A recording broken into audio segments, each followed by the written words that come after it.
Hello everyone, how are you doing? I hope you're having a good middle of your week. That is assuming it is the middle of your week, of course, but you know, on average. That's kind of how that works. How you doing? I did fix the bot, so the bot commands should work now. Don't worry about that. Sorry mods who had to, specifically Halloween Town. You were doing the brunt of, like, during Tinfoil Tuesdays, getting the bingo card and everything, and I really appreciate that. But it is fixed, so it is correct now. Appreciate it.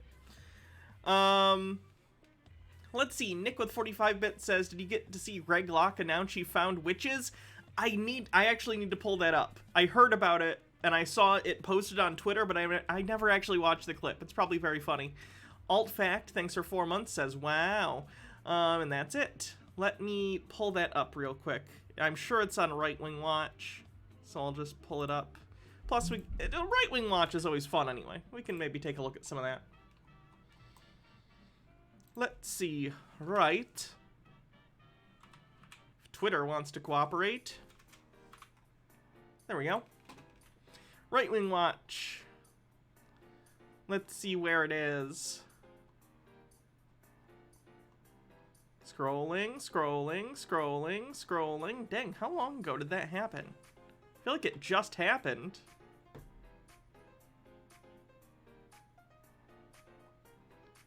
Let's keep going. I'll find it eventually. There's some Nick Fuentes stuff in here too. Come on.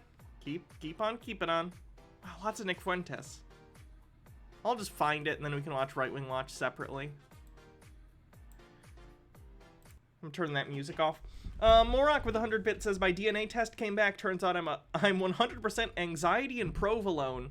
Not bad. I would hope that I'm anxiety, depression, and Asiago. Gary the Khajiit, thanks for 11 months, says, hello all, time to enjoy mocking chuds while I work on my comic. Excellent choice. We also started a hype train. Thank you, Garo, and everyone else who donated bits. We need to watch this as a cleanse. That's a demand. Okay, so we'll take a look at that. Oh, a Possum lady. Sure. Sure. Let's see. What was I going to search? Greg Locke. Yasmin Way, thanks for 14 months getting us over the first level of the hype train. Let's watch this Greg Locke clip while we're doing the hype train. Got first and last name. Wait, how quiet is this? Names of 6 witches that are in our church. And you know what's strange? 6 women in his church. Probably women that he hit on and said they were like, no, don't come near me. And now he's claiming they're witches. Blackwing Hecate says, I'm alone again. I've missed Hannah and all of the Stannis. Well, welcome back. You're never alone as long as you're in the parasocial embrace of this community. 3 of you are in this room right now.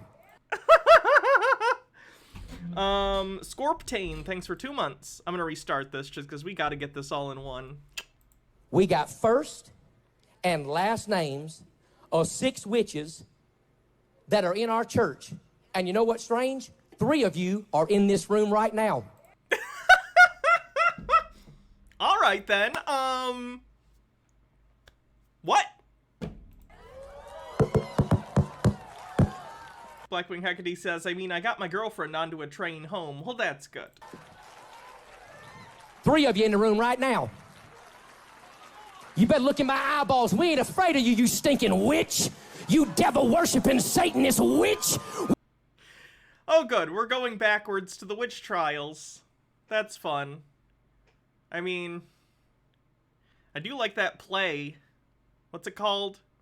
They press the guy to death. Damn it. Why can't I remember? The Crucible, thank you. Goddamn Goody Putnam. Procagum says, Witch Hunt 2, Electric Boogaloo. Overthought says, Hannah, ignore this if it doesn't fit today. Didn't know if you played Eastshade, but basically the characters are anthropomorphic animals, bears, deer, monkey, etc. So this person on Reddit made a thread about how since the monkeys are voiced by white people that this counts as blackface and the game is racist, and woo boy, their defense of this idea did not go well. I'd imagine not. they're basically just calling black people monkeys, which is not okay. Yikes. Tea with Goblin says, I saw Goody Proctor shit-talking with the devil. Blumble Homestead with 200 bits says, reviewing candidates for midterms. Surprisingly for my area, there are a few non-Republican options. Had to knock off a few that were Republican as late as 2018. What were ours doing in 2018 that they were okay with?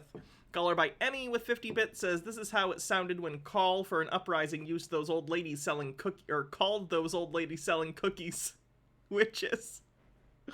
58% to level 2. We cast you out in the name of Jesus Christ. We break your spells. We break your curse. We got your first name. We got your last name. We even got an address for one of you. You so much as cough wrong, and I'll expose you in front of everybody in this tent, you stinking witch. You were sent to this church to destroy us. You were sent to this church to lure us in. You were sent to this church to cast spell. Listen, some of you been sick because you befriended that witch. 2 of you. No one in my church is sick with COVID because we don't allow people to wear masks in here and none of us are vaccinated. It has to be witches. Germ theory of disease? What's that? It's witches, obviously. Also, that's why my crops failed last year. Astro Fox says, Giles Corey, the guy whose last words were more weight, is a legend, right? Nick says, so he screwed one of those women at her house, allegedly, in my opinion. Yeah, it feels like these are probably just women that he doesn't like because this is my opinion, because he probably came on to them because he seems like a creep and a fucking sociopath, and they spurned him in some way, so now he's threatening them. It's just a guess. That or they are friends with Tatuba. You're in my wife's ladies' Bible study, and you know who you are, and we gonna ask you to get out, or I'll expose you in front of everybody. We got all 6 of their names. All 6 of them. 2 of them had already been confirmed before that thing ever even said it. First and last name. This chick is new to our church and don't know none of you. So you got. Gitara says, I couldn't imagine getting doxxed in a house of God. H-Baird says, I blame Glinda. In the book, she has a whole army. Biological warfare seems right up her alley. Got a choice. You can leave with your spells all by yourself. Or I'll show up next Sunday with a stage full of brooms. And I'll give you one and I'll fly your tail up out of this place in the name of Jesus. But we ain't playing your spell. This is a room full of adults who believe in witches. Witchcraft, nonsense, sage burning games.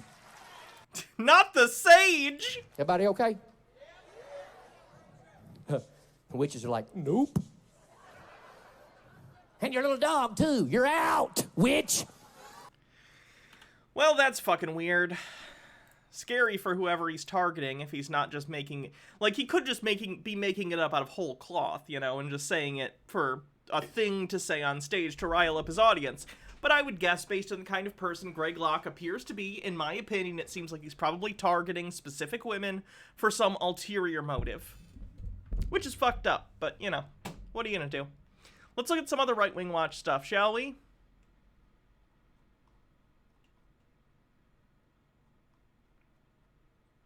Just finished a interview with some pastors, and I told him, I said, straight up, I said, I'm only going to win if the church shows up. That's it. If you do not show up, then you will be held accountable. Hello, Sume. How you doing? I have been appointed and assigned for this position, and the God is testing you all. I don't have anything else to say to you other than that. So you're going to either have to show up and show out, or you're going to have to deal with the Lord. And I'm not saying that lightly, and I'm not saying it in a very horrific way either, but that's where we're at at this point. That's where we're at. We've drawn the line. We're past the party lines. We are now fighting a very evil, demonic. It's a hierarchy. It's just a hierarchy.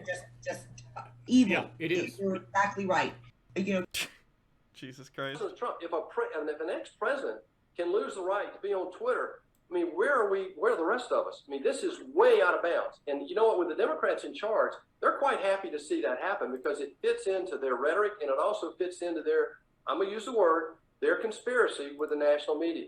I'm sorry, but it's coordinated. I could tell you story after story from my 6 years in the United States Senate, how it was coordinated between what was going on the floor of the Democrats wanted on the floor of the United States Senate and what was being talked about in the national media. And yet, when individual citizens lose the right of free voice, then we turn into a Germany in 1933, a Russia in 1919, Cuba in 19... Yes, clearly getting kicked off Twitter is the same as the Holocaust, you absolute piece of shit. Holy Love Stuff says, weren't most witches and witch hunts just women who didn't like men coming onto them, unmarried women with land and possessions people wanted? That's my understanding. Yes, usually it was women who people in the community had grievances with, whether it be because of their independence. A lot of them, from my understanding, some of them tended to be like women who were unmarried, who lived kind of on their own. Some of them did like herbal stuff, you know, because this is before modern medicine, so they would, they would figure out what plants were good for certain things, or what they thought were good for certain things, and that kind of made people be like, she's a witch, or whatever bullshit. And then also there's, like, stuff like the Crucible, where people just had, like, issues with people in town, and it turned into this whole thing. It's despicable. It's honestly some of the worst stuff humans have ever done to each other. It's really fucking stupid.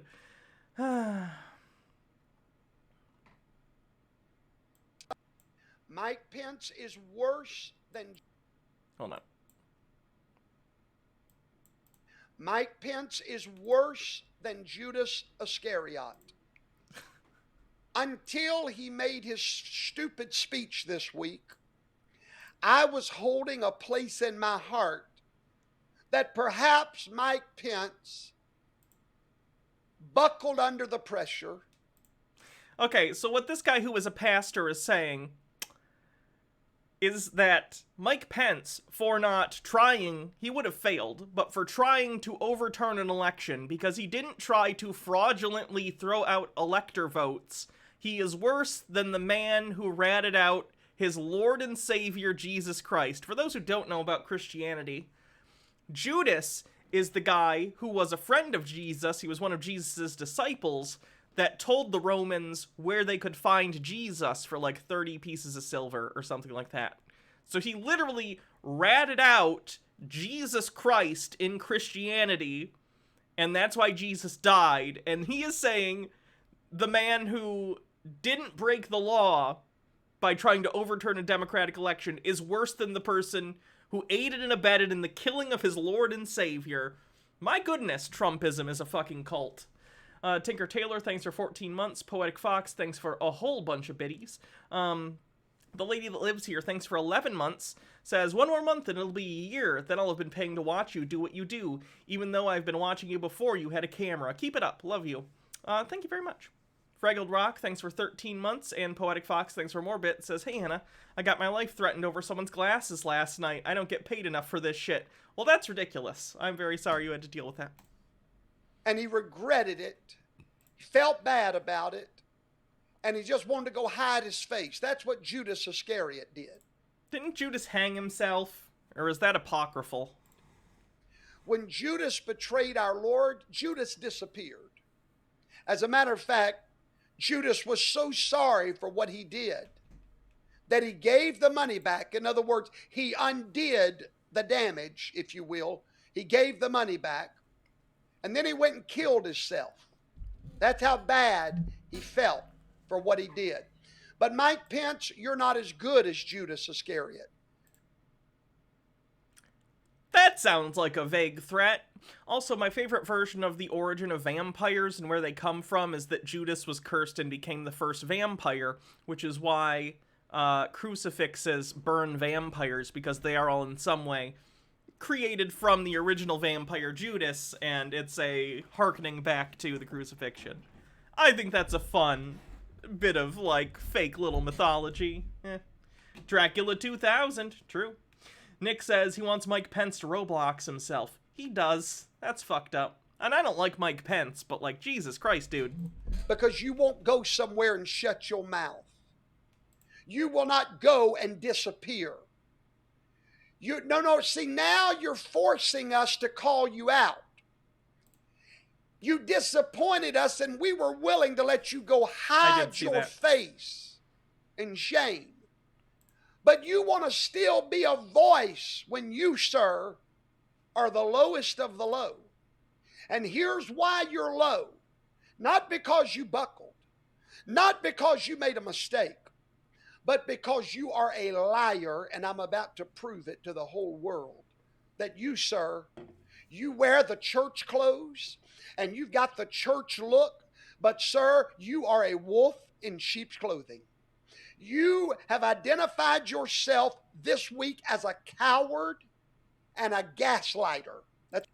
He's a gaslighter for being honest for once. That's crazy. I think it's naive to believe that the United States is always going to exist in these perfect 50 states under this, under the federal government that keeps expanding and expanding and expanding. And I think it's irrational for people to think that Americans are just going to sit idly by while our federal government completely becomes tyrannical and out of control, like we've watched it do over the past year. And no one wants violence. And I'll say again, I'm completely against a civil war, even though the media tries to say I say things like that. I never do. But I do truly believe that if this becomes such a broken nation. I don't advocate for civil war, but... And we have one party that is trying to rule over, like the Democrats are trying to rule over Republicans. Dang it! There's more of them in a democracy. Tube Man says, in Vampire the Masquerade, Kane is the first vampire. And Daddy Sume says, 8 more hours, Hannah. Only 8 more hours. Oh, does that game you want to come out tomorrow? That's good. I'm excited for you. Seriously, though, when I was a kid, I guess I always used to... it's not something I would have thought of, necessarily, but in my head, if you had asked, 14, 15-year-old me, hey, if a sitting member of Congress was openly advocating for a second civil war, what would happen? Naive young Hannah would have gone, well, of course they'd be expelled immediately. Wasn't that fun when you used to think your country was functional and had rules? Crazy. I missed someone's bits. H. Baird, I apologize. H. Baird said, Judas did lend his name to a kick-ass band, so I guess the pastor has a point. Gareth Khajiit says, Marjorie Taylor Greene should really get back to keeping Gelfling away from her crystal. G. Tara says, it's kind of weird to harp on Judas's betrayal when it was all part of God's plan. That's something I've never entirely understood about the story of Jesus' crucifixion. Surely you should like Judas if he did what was supposed to happen. The whole wiping away of sins under Christian mythology couldn't happen if Jesus wasn't crucified. Similarly, medieval and later Christians being so anti-Semitic and blaming Jewish people for the crucifixion of Jesus, while also worshiping Jesus for being crucified and wiping their sins away, doesn't really make any sense, does it? But that's religion for you.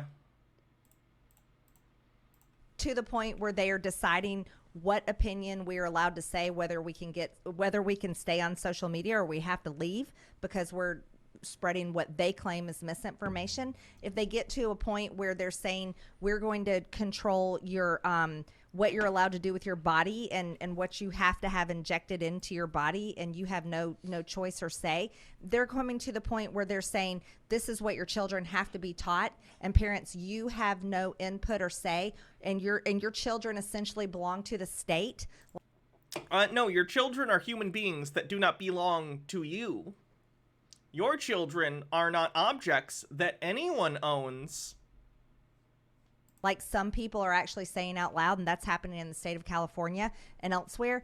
When it gets to that point, you can't just accept or think that Americans are going to accept it. That is when it's okay to start saying, you know what, just like in a marriage, I don't like the way you're treating me.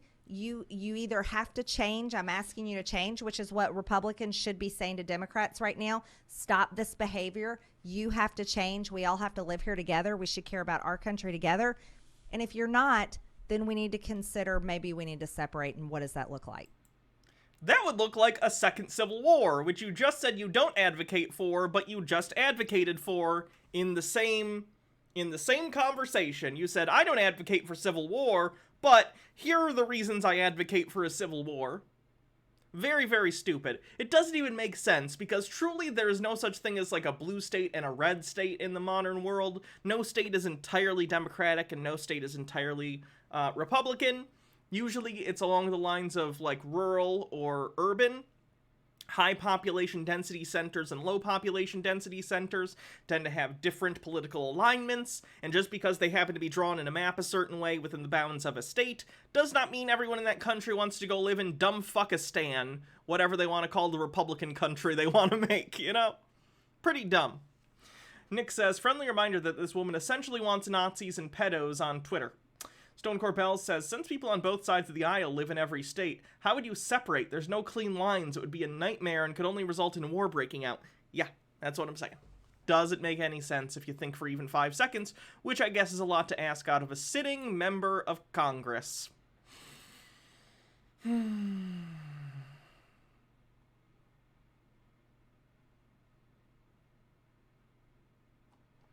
I need to look at any more of this kind of stuff? I know there was some Nick Fuentes stuff. What dumb shit Nick Fuentes has said?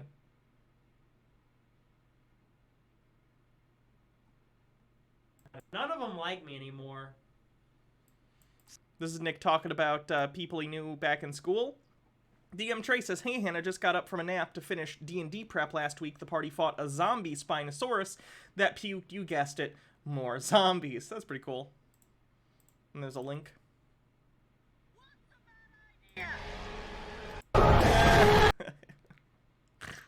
That's a good idea. Two Man says, look, I'm not saying we should have a civil war, but I'm just gonna put this knife in between you and whatever happens. Speak the Truth, thanks for 12 months, says, happy Hanniversary, happy Hanniversary, happy Hanniversary, and many more. You're right, Nick's banned on Twitch. I gotta wait for the patron-only live stream to play this. Shit.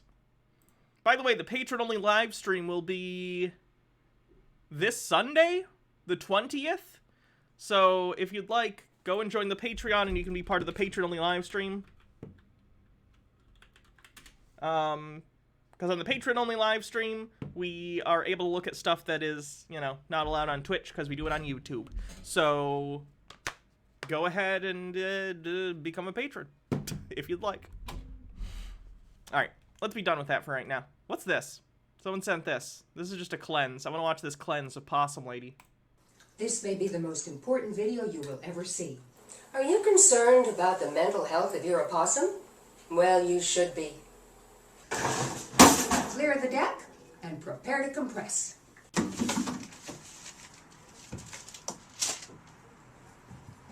Now, if, after all this, you are still left with an opossum, well, stretch that animal out on the table and do its nails. Your tail looks a little dirty to me. And here we have a poem telepathically transmitted by Apple. Fit that animal into a vest. Why didn't I tell you so we could get more at the store? Wait, what did I say that was? Staying alive, staying alive. And then the breath of life, which means pinch off.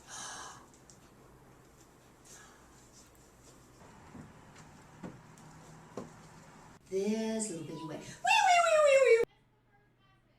Oh, I didn't know. Sorry. They were eaten like 2 weeks ago. Tea with Goblin says, quick update on the... You could eat some of the crunchy peanut butter. It's mostly peanuts. It's extra crunchy.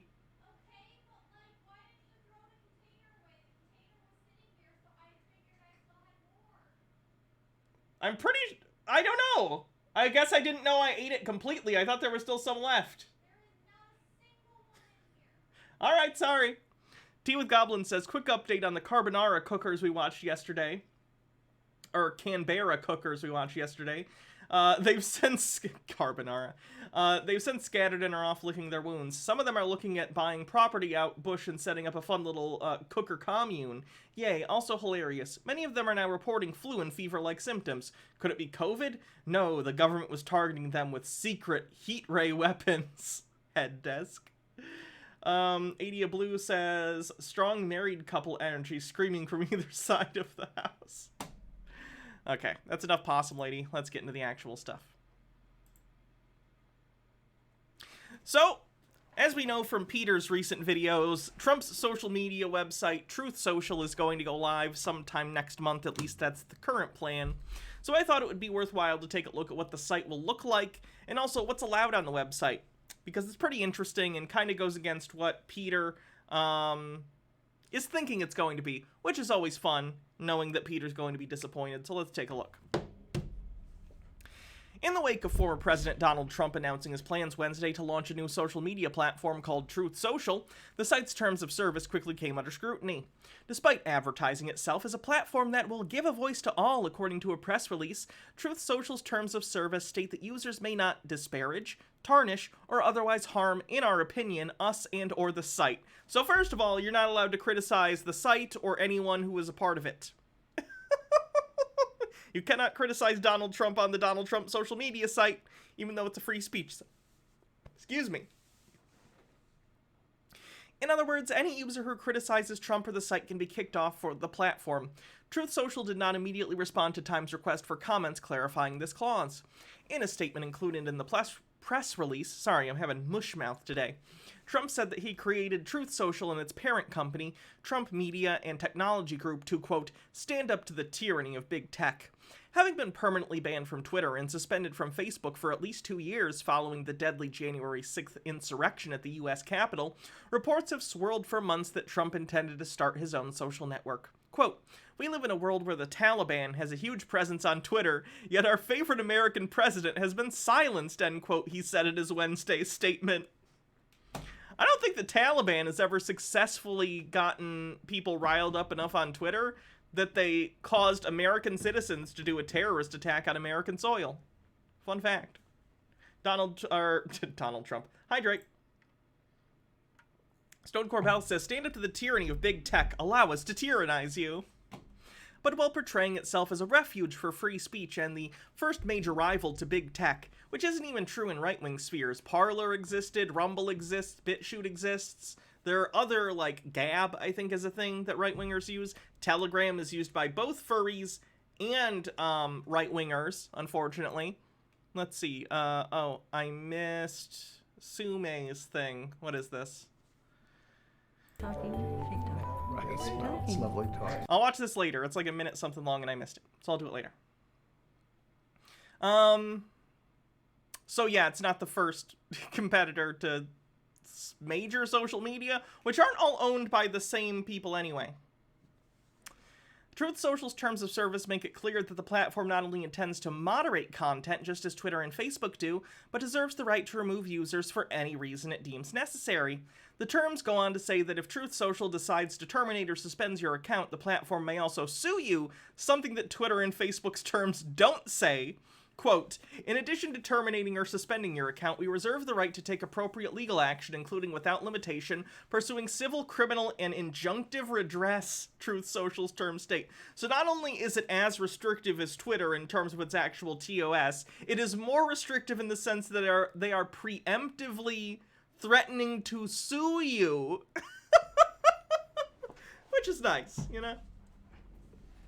The terms also prohibit users from using the site to advertise or offer to sell goods and services, engage in unauthorized framing of or linking to the site, trick, defraud, or mislead the site and its users, and attempt to impersonate another user or person or use the username of another user. So this isn't good for QAnon grifters because they're constantly using their grift in order to sell stuff to people. So that's not good for them if they actually enforce this part of their TOS. Ren India Owl says, just admit you're afraid of the furry porn on your platform, you cowards. Vittergrin says, favorite president banned from Twitter? I don't think Jimmy Carter ever had an account.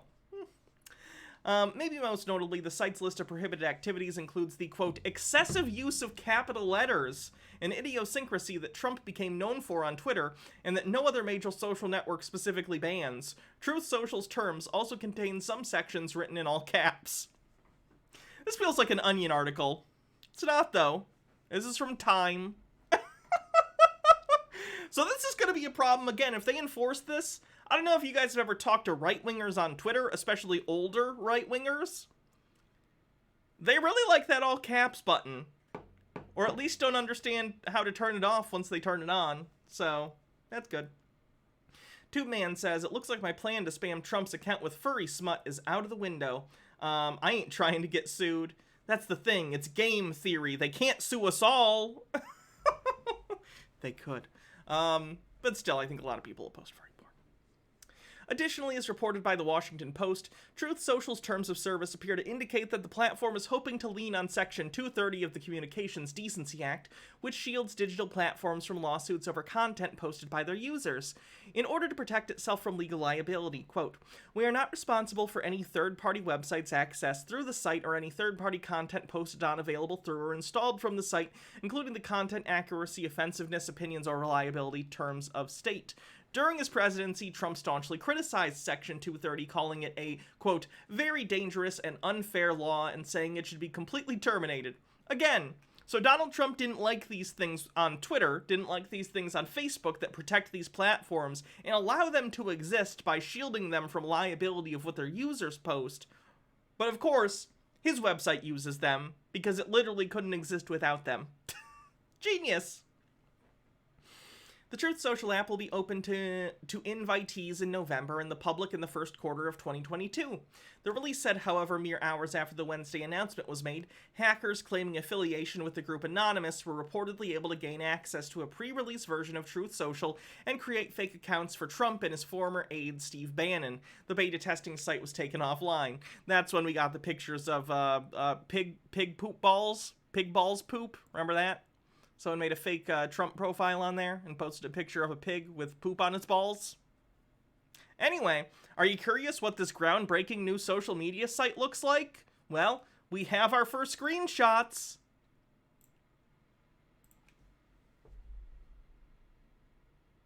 It's Twitter. He got banned from Twitter, so he made a new Twitter. He paid people to make a new Twitter for him because he got banned off Twitter. Now, I don't know the specifics about what's copyrightable or trademarkable in terms of UI, but this is literally just a copy-paste of Twitter. Like, down to, like, the symbols they're using for retweets and stuff. So I don't know if this is actionable, but if it is, I hope Twitter does something. That'd be pretty funny. Thrash Mio says, Onion in the future is going to be going fake stories of sensible things happening. So yeah, that's basically all I wanted to say about it. I just thought it was interesting. It literally it's Twitter. It's just Twitter, but instead of tweets, they're called truths, which is very, like, I don't mean to do literally 1984, but it's very newspeak. They're not tweets. They're truths. KBS666 says, UI IP law is a mess. Twitter might be able to sue, but it would take years. I still hope they do. Either way, I think it's pretty funny. He clearly just wants his Twitter back. He just wants his Twitter back. I heard there were also rumors, and if this is true, this is a non-starter, but he'll get money from his stupid followers. I heard a rumor that you have to pay to use the site. It's not like Twitter where you can just sign up for free and they make money on ads and stuff. Reportedly, you have to pay a monthly fee to use this website. Imagine the hellscape that is Twitter, but full of right-wingers and having to pay for it. That sounds awful. But it'll be interesting to see what happens either way. I'm sure we'll see it at minimum via osmosis through Peter, because he is so anxious to get on that hell site. Anyway. What else? Oh, right. Sume sent something. You, as always. Oh, hello. We were just talking about you kids. I'm Denise Heberly. And I'm Bill Goodman. Together, we've been fighting fascism for over 50 years. And so much has changed over those 50 years, such as the ingredients to a successful firebomb. And the glass that bank windows are made of. But there's one thing that hasn't changed over 50 years, something that is so important to tell you kids who are new to this movement. Shut the fuck up. You're sitting in the police transport van after a protest? Shut the fuck up. In a holding cell with your comrades? Shut the fuck up. Cop knocks on your door? Shut the fuck up. Texting on an unsecured device? Shut the fuck up. Pulled over by the cops after a protest? Shut the fuck up. Cop just asking about your day? Shut the fuck up. Feds, call your mom? Tell your mother to shut the fuck up. Now, repeat after me. When the cops come calling, what do you do? Shut the fuck up! Oh, it's Detroit and Michigan. Okay. Beautiful. Who do we want to watch first? Ooh, I know. Anti-Pretzel says, I approve this message. Gitara says, our state can be rad sometimes. On occasion. So, remember the guy who moved from the LA area to Texas? Because he was so sick of the liberals telling him to wear a mask and get vaccinated to go to college. He's still having a bad time. So let's check out how he's doing in, what place in Texas? Lubbock? I think it's Lubbock, Texas. Let's see how he's doing. How's everybody doing? I'm doing okay. Thanks for asking. Tis I, the Native Patriot. Welcome back to my channel. Just to let you guys know, I do upload a video whenever I feel like it. As you can tell from the title of the video up above or down below, wherever you're watching this. I just kind of want to... Lily Love Stuff says, wait, Daddy sent you something useful and funny and not just a Rickroll or a Rita Repulsa? I know. It's scary. It's a sign of the end times, I'm pretty sure. To share my experiences as someone who has fled Southern California and moved to Texas, and after living in Texas for over four months now, I still don't have any friends, and I just kind of wanted to explain my experiences so far. Well, that's sad. Probably shouldn't have moved. And this video is not meant to be like, boo-hoo, feel sorry for me, because I have friends. They aren't in Lubbock, though. You know, I'm new to this city, and I haven't really made any friends here, but I have friends back in California, I have friends in Arizona, I have friends back home in New Mexico, as well as my family, and sprinkled throughout the United States. So I'm not like super desperate to make friends. I'm not like super sad about it. Also because in general, I do like hanging out by myself because I like to do certain things, and sometimes my friends don't like to do those things, so... This is a really sad cope. Because, like, you clearly want... You don't make a video about not having friends because you're cool with not having friends where you live, right? This sucks. It's his own fault, don't get me wrong, but, like, come on, man. I just prefer to do things on my own sometimes because I can do what I want when I want for as long as I want to do it. But anyways, yeah, I left Southern California in October of 2021, moved to Texas, and I was staying in the DFW area in Mansfield. And basically, I was in Mansfield for like a month and a half while I pretty much traveled to different cities, different universities, seeing if I wanted to go there, go to their schools, blah, blah, blah, and kind of just decided that the Dallas area was just a little bit too big for me because after living in Los Angeles for like 6 years, and as well as San Diego and Phoenix, like big cities, I was just kind of over traffic, I was over parking, I was over the high cost of rent.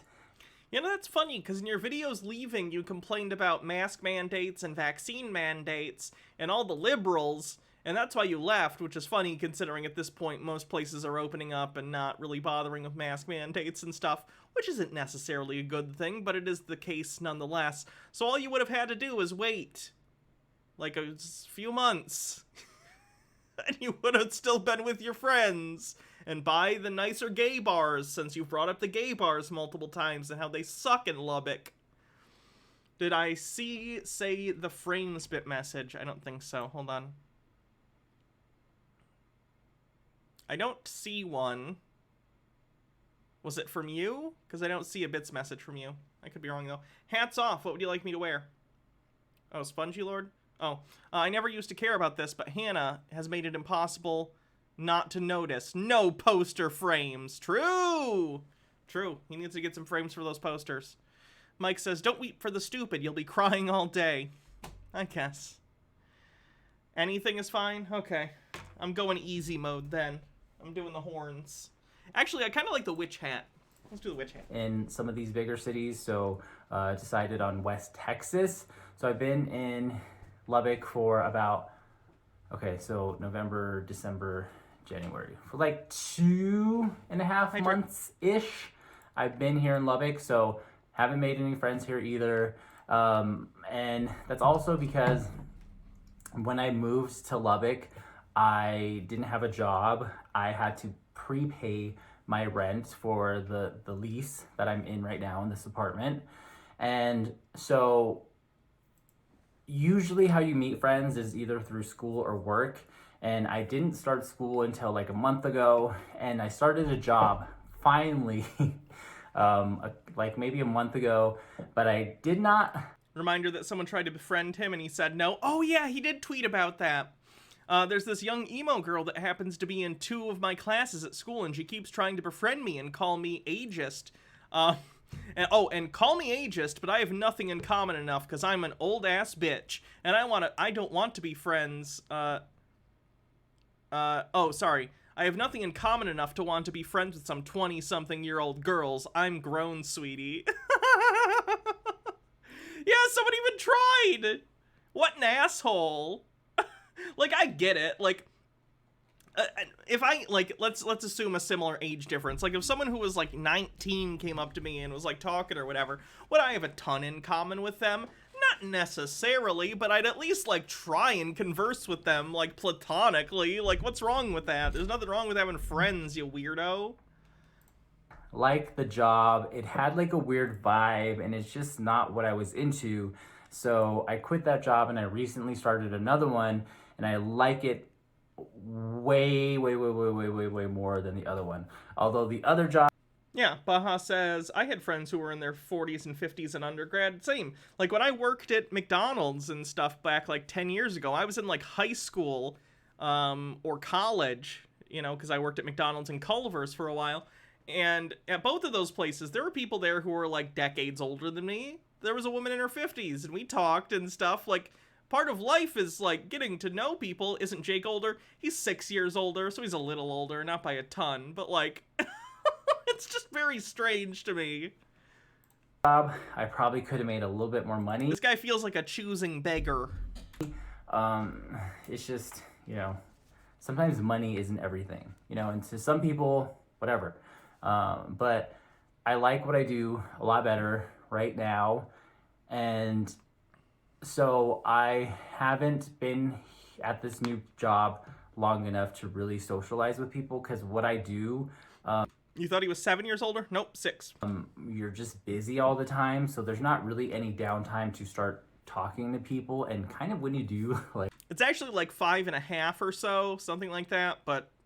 It works out to him usually being 6 numerical years older. You know, the managers will be like, hey, since you're not doing anything, since you're just standing there chit-chatting with your friends, you should go do this or this or this, blah, blah, blah, blah. So it's kind of hard to, like, socialize with people at work, which is totally fine with me because, again... Is it? I guess I don't know. Maybe I'm more social than I thought. At least when I get to kind of be more comfortable around people. I've always been very social with people at work. Like, I get to know people and talk to them and stuff. I don't know.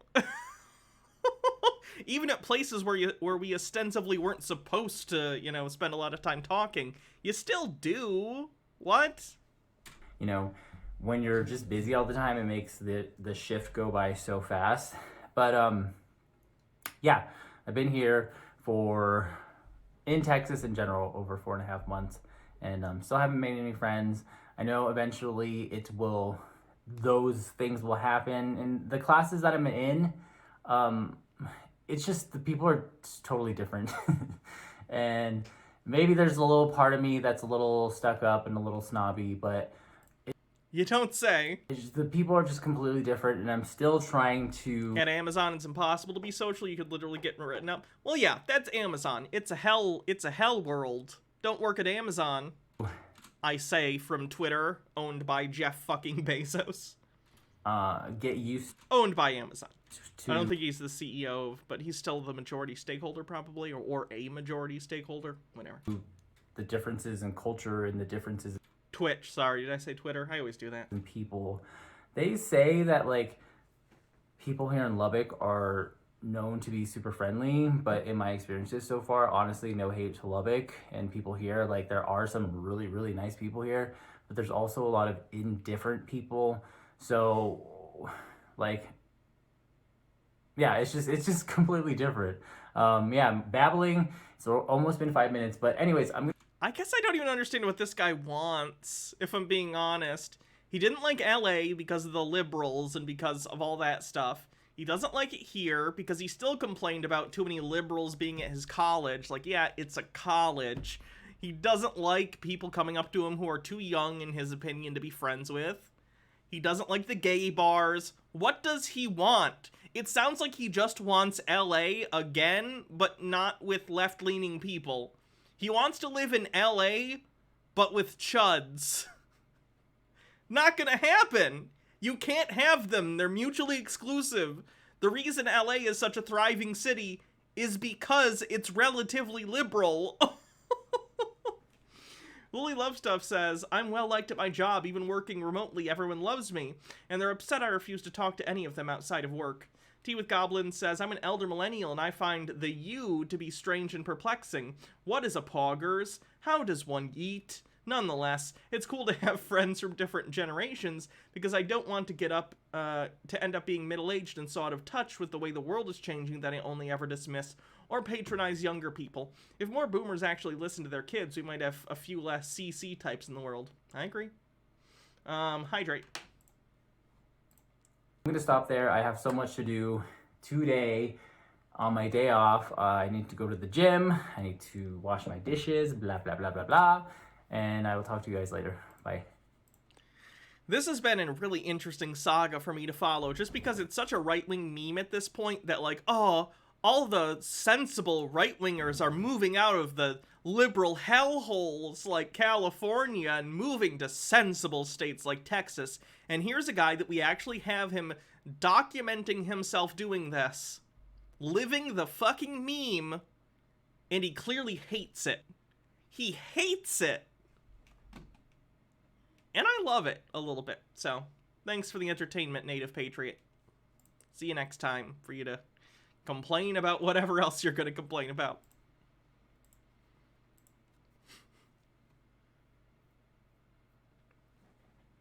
You know who we haven't looked at in a while? You probably know, because his name's on screen. Andrew Tate, the wonderful founder of Tate Speech. So let's see what he's complaining about today. I'm sure it's nothing petty or stupid to complain about. Spoilers, it's the Celsius temperature scale.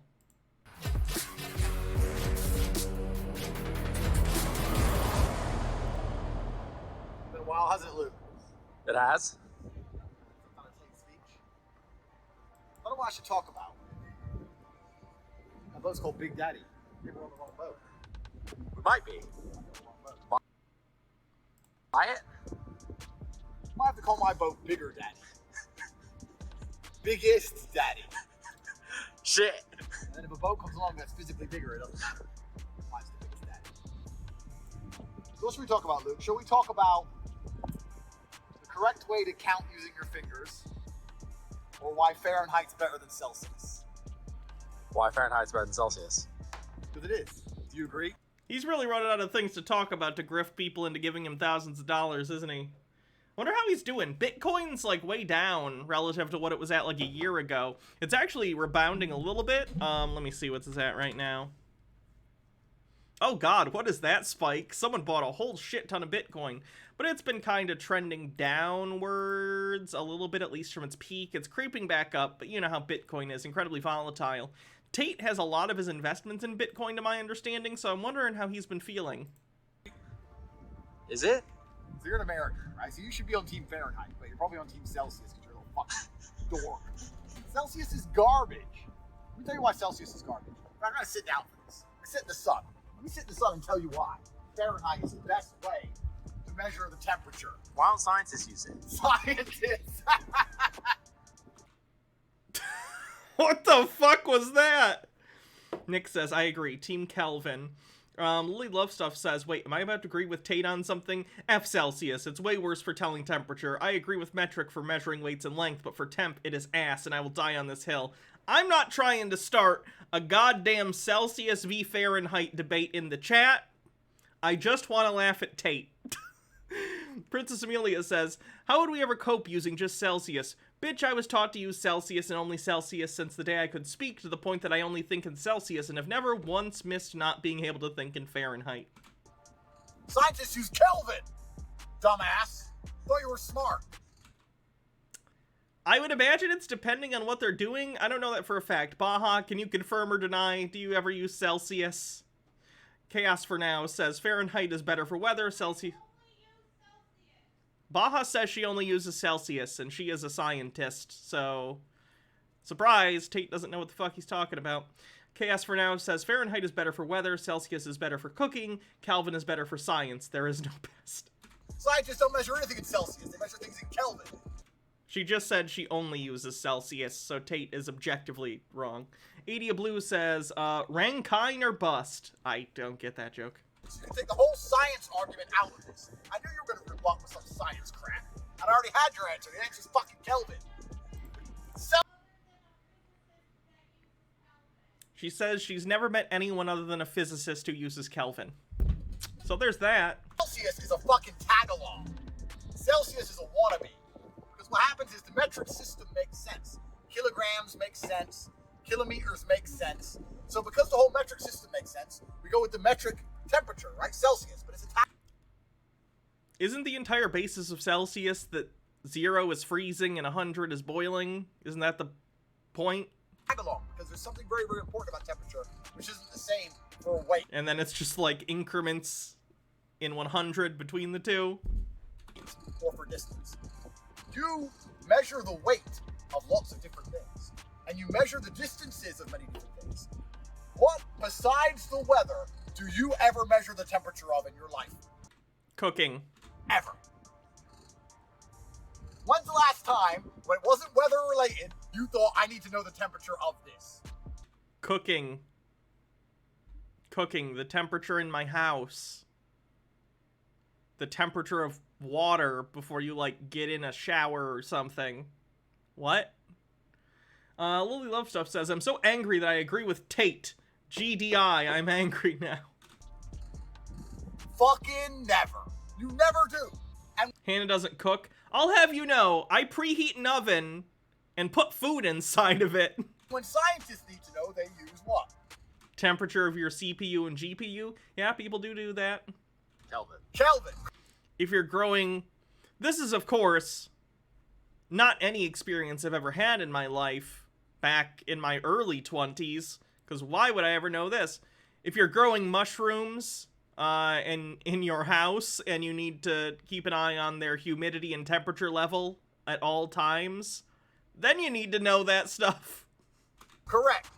Now the whole fucking premise for Celsius is a scam. It's hypothetical, though. Anyway.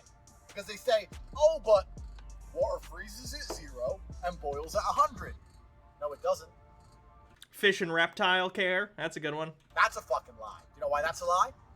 No. Ooh, healthcare. Yeah, thermometers when you're sick. That's good. What's 98.6 in Celsius? I guess I've never considered that. Most of the world, when they take their temperature, it's not 98.6.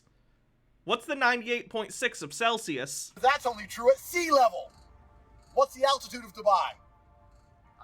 I don't know. Exactly. 37? So what temperature does water boil at?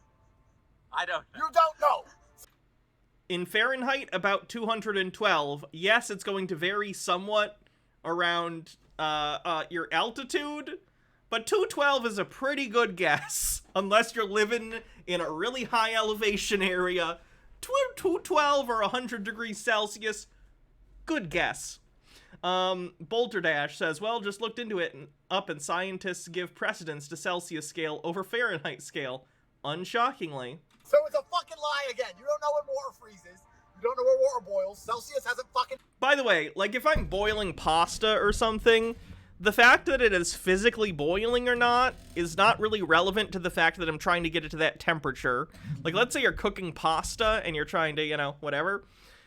Pasta, if you just put it in a room temperature bowl of water, eventually it would still soften up and be pasta. The heat just allows it to more easily penetrate the pasta and, like, absorb into the noodle, thus making it whatever. So whether it's boiling in the sense that, like, the molecules are vibrating fast enough to, you know, escape in the form of steam, regardless, 100 degrees Celsius is 100 degrees Celsius, whether or not it's boiling or not.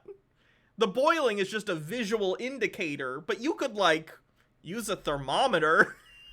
It doesn't really matter. It can help you. The only time you ever need to know the temperature in your life is when you want to go outside and know if you should wear a jacket or not. Now, if the only time you ever give a shit about the temperature is for your own personal perception of how you're going to feel when you're outside in the atmosphere, why wouldn't you like a more accurate scale? Wouldn't you like to be able to say, oh, it's 85 today, or it's 92 today? Isn't that cooler than saying it's 29.3 or 29.9? What?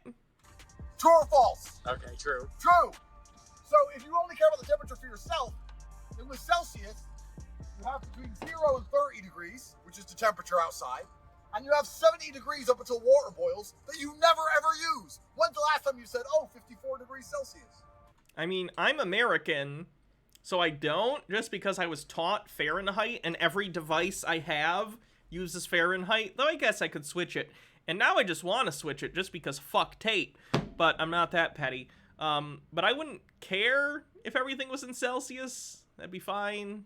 I'd honestly prefer, for every other, like, measurement, if we'd switch to metric, that'd be awesome.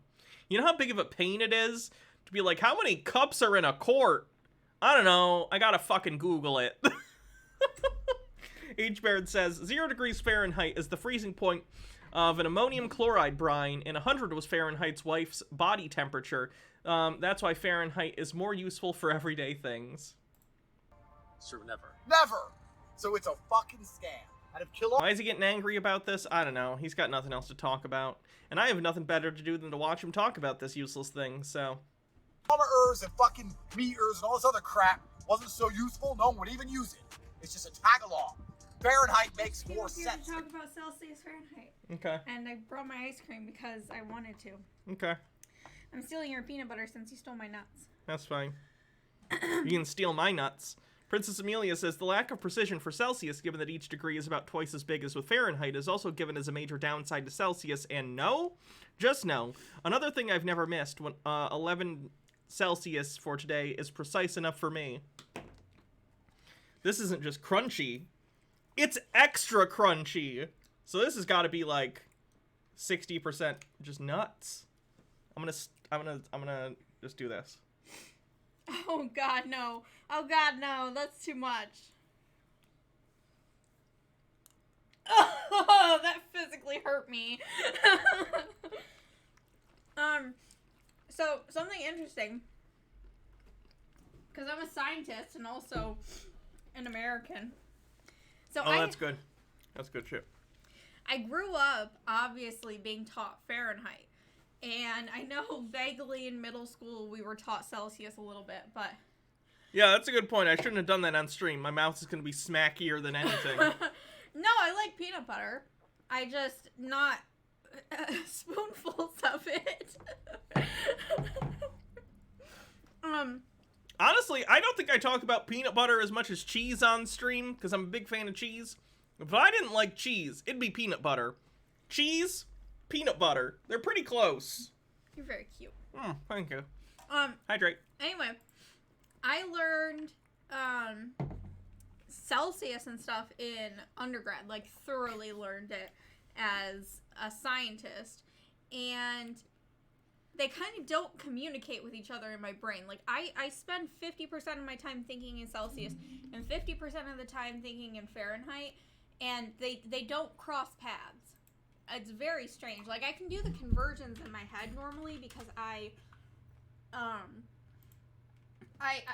know what temperature I use for like, I know the temperature of a refrigerator and freezer in Celsius because I use that in science. But, like, in my everyday life, I do think in Fahrenheit, but I think Celsius is better. But like, it's kind of like knowing two different languages. Like, not everybody can translate between the, like, two different languages in their head. Like, I, spent, like, 4 years learning French, and Vote in the poll. I can say things in French, but not necessarily translate it directly into English, and, like, vice versa. So they don't communicate in my head. They're, like, two separate things, and that's how it is with Celsius and Fahrenheit. It's like the things that I do in Celsius are the things I do in Celsius, and the things I do in Fahrenheit are the things I do in Fahrenheit. So far, creamy is winning, which is understandable. I like creamy peanut butter better, but crunchy is, like, great. Creamy wins. It's best. Who are the 6 people in my chat who need to be banned for not liking peanut butter? I'm joking. I don't care. It blew my mind when I found out that peanut butter is, like, an American thing. It blew your mind? Yeah. Like, I learned that when I was, like, a teenager, and I was like, what? Peanut butter isn't something that people all around the world love? That's weird. Like, I knew that. People hate peanut butter. It's too sweet. It's crazy. I love it. Daddy Sume says, it's true, Hannah loves cream. She loves that cream. Ooh, true. True. Where are you getting cream from? You, once we get that thing we talked about. Oh, Christ. 74 Quinn 74 says, read that. You gotta read this. I can't. Oh, God damn it. Baha, j'ai appris le français pour 5 ans. Yeah, I did learn French for 4 years. I'm not fluent in it. My brother is fluent in it. He also studied Brazilian Portuguese and Romanian and stuff. His minor in college was Romance languages. So, Sarah Cass, you thought people in Zimbabwe ate peanut butter? You're being a little facetious shit. No, I thought it, like, at least within, like, America, Canada, Europe, Australia, you know? Oh, yeah, my brother's right. Maps of Mimic says, bought pits just to tell you bonk. I assume bits. Yeah, so it'd be 4 years. Like, 1, 2, 3, 4, 5, 6, 7, 8, 9, 10, 11, 12, 13. I can go. Wait, on one and of on the and on. one of the numbers in French is D's. That would be 10. 1, 2, 3, 4, 5, 6, 7, 8, 9, 10. D's nuts. I can count to 10 in Spanish, and that's it. 1, 2, 3, 4, 5, 6, 7, 8, 9, 10. I can also count to 10 in German. 1, 2, 3, 4, 5, 6, 7, 8, 9, 10. You sound way too nice for it to be German. Eins! It was funny. I rotated in a lab, and the PI, he was actually German, like from Germany, had the accent and everything. And when I counted to 10 in German to show him that I could do it, he was like, I like your accent. It's very funny. Lee Love Stuff says, West Africans use a lot of peanut butter. You should try mafe. It's a Senegalese stew with peanut butter base, 10 out of 10. And having a Senegalese stepfather is why je parle français. I understood that. Rageology says, this is one of those unfortunate facts for cultural oddity. The rest of the world uses Celsius to the point that labels and stuff are translated just for the U.S. market. Basically, the U.S. uses Celsius, but with Fahrenheit skin on top of it. That also, doesn't surprise me. People want me to tell you that 19 in French is 19. 19? If I was more mature, I couldn't do this for a job, I'll have you know. So this is a blessing. You're welcome. Did you know that in French, the number for 80 is actually 4 20s? I've heard other languages do something And similar. then- I think and Japanese is similar. 90 is 420 is 10. Okay. So it's 90. Okay. I love peanut butter. What flavor is this? That is American Dream. Can I try it? Yeah, it's got little. So I wanted the nuts because it's like vanilla ice cream with caramel. Is and this it's got, basically like a drumstick? Yeah, and it's got little chunks of chocolate covered cone. The non-dairy's gotten pretty darn good. I don't know what's in their non-dairy, but one time I ate a whole this was like when I was like really, really overeating.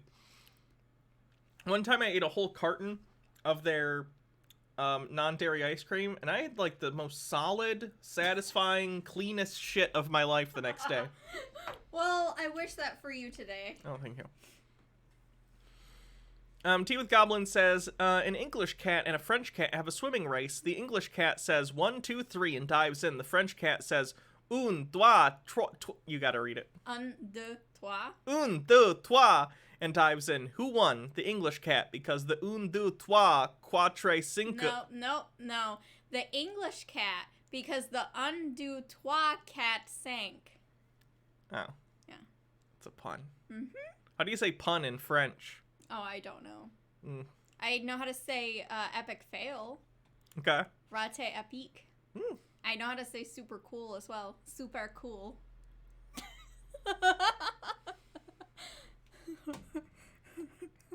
El sofa.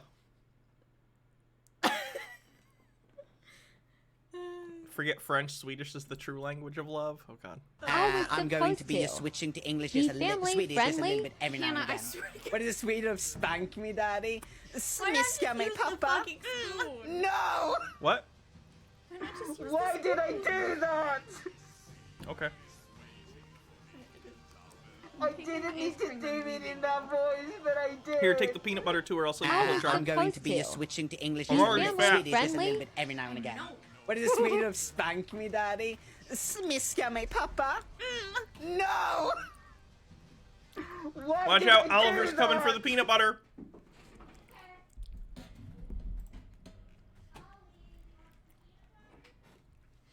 H-Baird says, the random switch to base 20 numbers is only French. French, Swiss, French has, sapante, huitant, and nanante for 70, 80, and 90. Tea with Goblin says, the only word you need to know in French is, putain, pronounced putain. It means whore, but it is used as a general expletive. Lily Love Stuff says, my favorite word in Swedish is slut, meaning stop.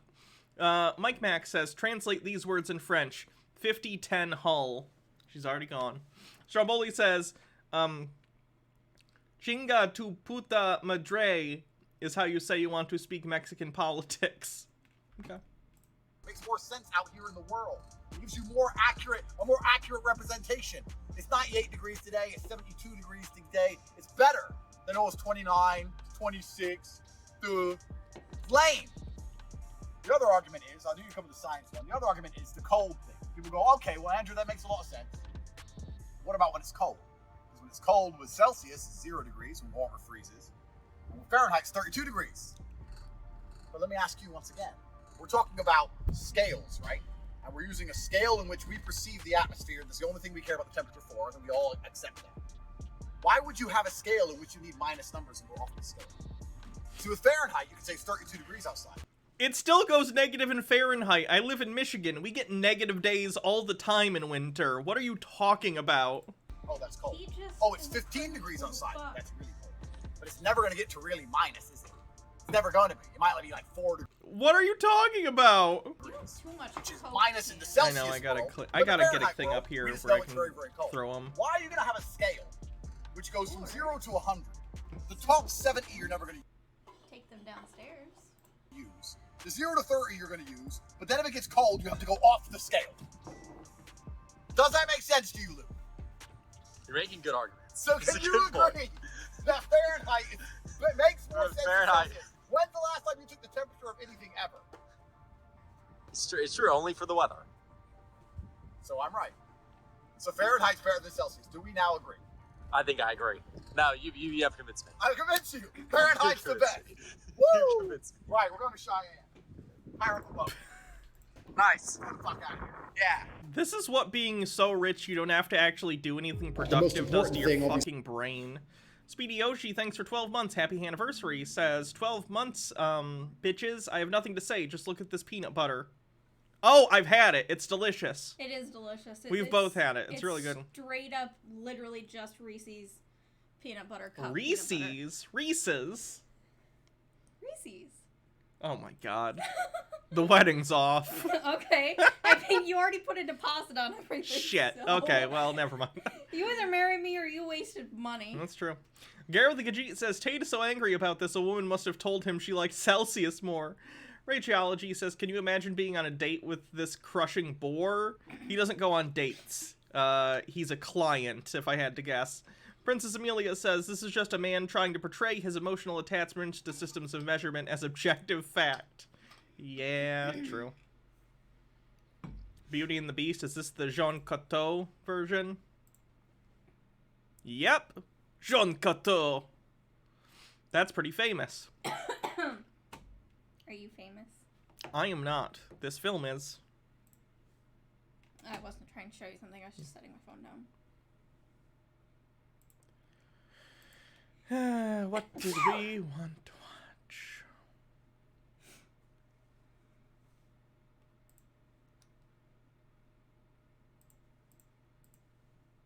Tate is not American. He is British, but he doesn't want to sound British, so he does an American accent and then slips up a lot, which is why his accent sounds strange. Quiet 185, thanks for 13 months, over a year.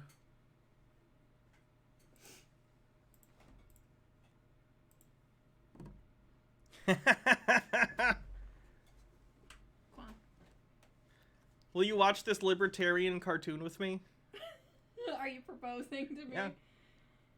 Okay, I guess. So the other day we watched the first episode of a libertarian cartoon called the Tuttle Twins. There are multiple episodes. So let's watch the next one and learn more about how libertarianism is how you should indoctrinate your children. I'm gonna play Stardew while we Okay. do it,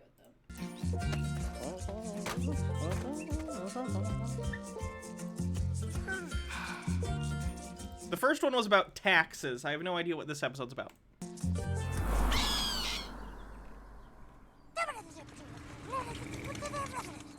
99 beakers of acid on the wall. 99 beakers of acid. Everyone, take one down, dispose of it safely. 98 beakers of acid on the wall. 98. Oh, we actually get to see their parents. I don't think we saw their parents last time. Looking forward to 98 more verses. Who's excited for science camp? Ion, get it? Ion, like a charged particle. I'm lukewarm. But then again, candy's made by science. Oh, I thought we were going to science camp. Where did you get that? I could do the cat cam. Hold on. Oliver, don't attack the screen, please. Hold on, I'm turning on the cat cam.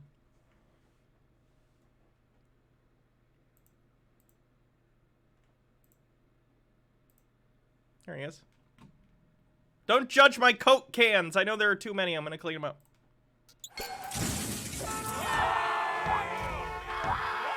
On the corner of Maple and 7. Science camp, where your mom and I first had chemistry. Go on. Yeah, that was it. Oh. We had chemistry lab. Your mom didn't think I was attractive for years. He wasn't.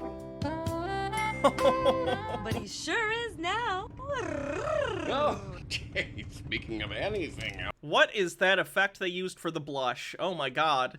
It looks like they used a paintbrush, but like a spray brush from Microsoft Paint. Ew. Is this an NFT thing? No, this is just libertarians doing a libertarian cartoon they crowdfunded. Else, tell us about your projects for the end of camp science show. Glad you asked. I built a worm farm. I'm feeding half the worms in my worm farm French fries and the other half broccoli. Then I'll compare their excretions. And ultimately solve world hunger. And I'm studying the behavioral effects of high fructose corn syrup on raccoons. Still acting normal. I made this solar system. Here's the flat Earth planet in the middle. That's wrong for multiple reasons, Copernicus. And I made nothing, because as an honorary camp counselor, I get to eat cheap camp weenies and sleep for 12 hours in the bushes. Princess Amelia says Ollie looks very confused by this. He's looking at the mouse, like the cursor. He likes it when I move it across the screen. You guys can see I'm moving it left and right now. Boop, boop, boop, boop, boop. Ooh, processed tube meat. See ya, chumps.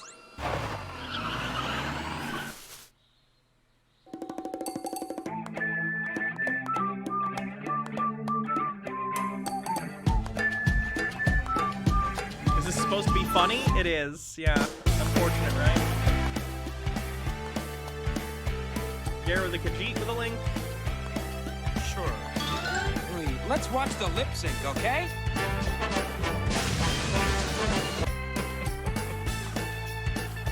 I like Freakazoid.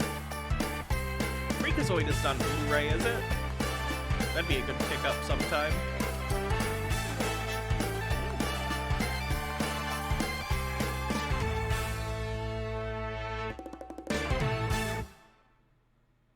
Welcome, Did they really make another one of these? There are 4 so far, yeah. scientists to Camp Atomic! Who's pumped? Oh, she called us scientists. She called us young. Just because you dress like a 40-year-old... It's on HBO Max. Please tell me that's not true. Please tell me they didn't put this fucking garbage on HBO. Old man doesn't mean you are one, Carl. No, you meant Freakazoid, probably. You meant Freakazoid. Duh. Duh. Touche. You've each been assigned to I wasn't asking if it's somewhere to stream. I collect Blu-rays. I prefer physical media over streaming. a camp team for the week. Yes, we're both on the yellow protons. My favorite atomic particle. Hello, protons. Copernicus and I are on the purple electrons. And you know what electrons do to protons? They repel. No they don't. They attract. Ew, fat chance. I just wanted to let you know our 2 teams will be competing this week. And you protons are going down. Even as a kid, I wasn't a super big fan of shows where it's the same villain every week, like this, where it's clearly that the Karen girl is like the villain that's going to show up in every episode. Oh, there he goes. Nope, nope, we're not going to claw into the monitor. That was expensive.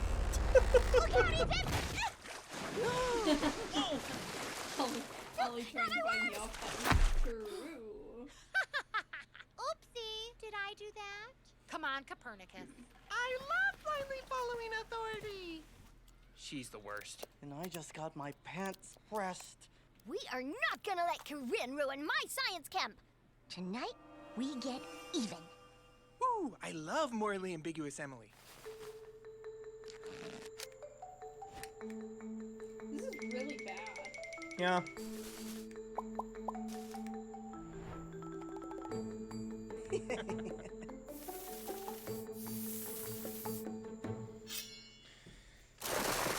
Do you have Only Sunny on DVD? If so, I'm jelly because you get the banned episodes. I don't. I plan on getting them eventually, but I don't know. I'm kind of hoping someday they'll do a whole big box set, but at this point, I'm very concerned they're just going to stop making Blu-rays altogether.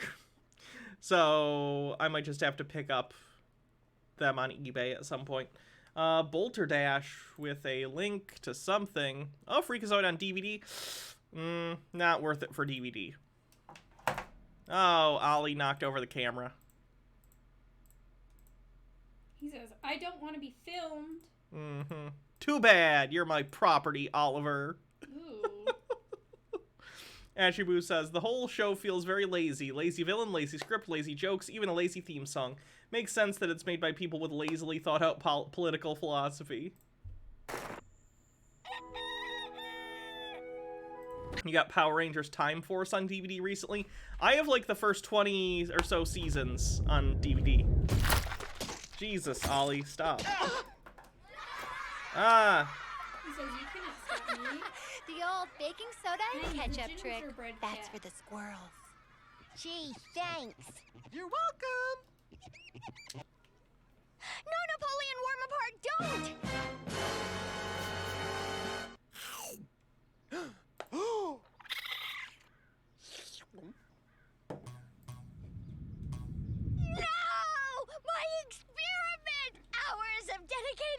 I genuinely can't tell what the moral of this one is going to be and how it's going to tie into libertarian philosophy. Weeks of documented research, the solution to world hunger. Careful. All ruined. And I got ketchup in my nostril.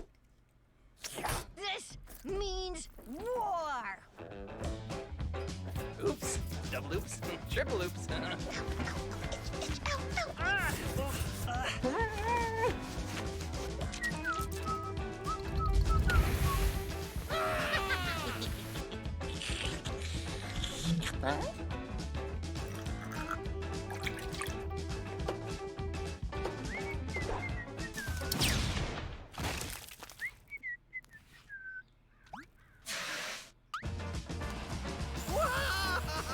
You monster!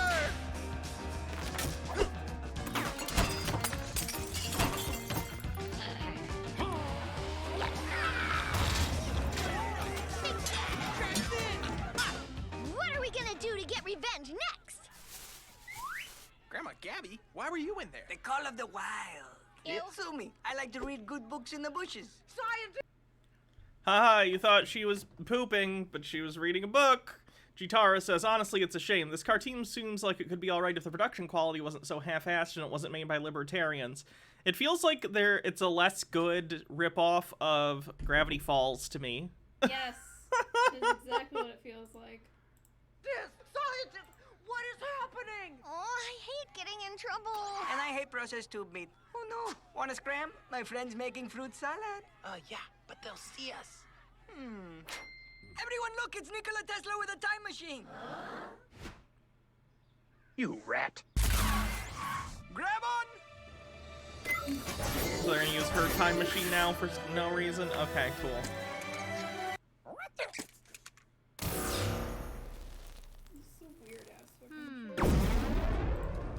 At least last time they had a reason they were going back in time. This time they're just, like, escaping or something. Seems weird. Like, just run off. They Yeah. already pointed, oh, look, it's Nikola Tesla. And then he was actually there, and then he left before they left. So, like, they would just turn back around and see you leaving. Anti-Pretzel says, I've seen Newgrounds animation from 03 with better animation budgets than this. Example, Foamy. Can't say I've seen that. The animation budget for this I actually don't think is bad. The animation itself, if it was basically any other internet project, I'd be like, oh, this is actually not too bad for, like, a self-produced thing. It's just the content's fucking terrible. Oh, Oliver's gone, so I'm gonna turn these off unless he comes back.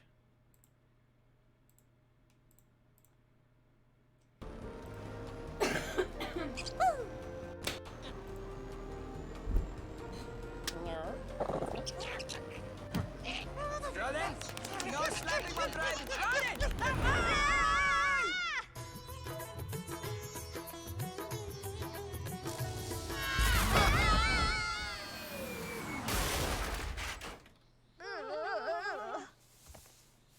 Oh no!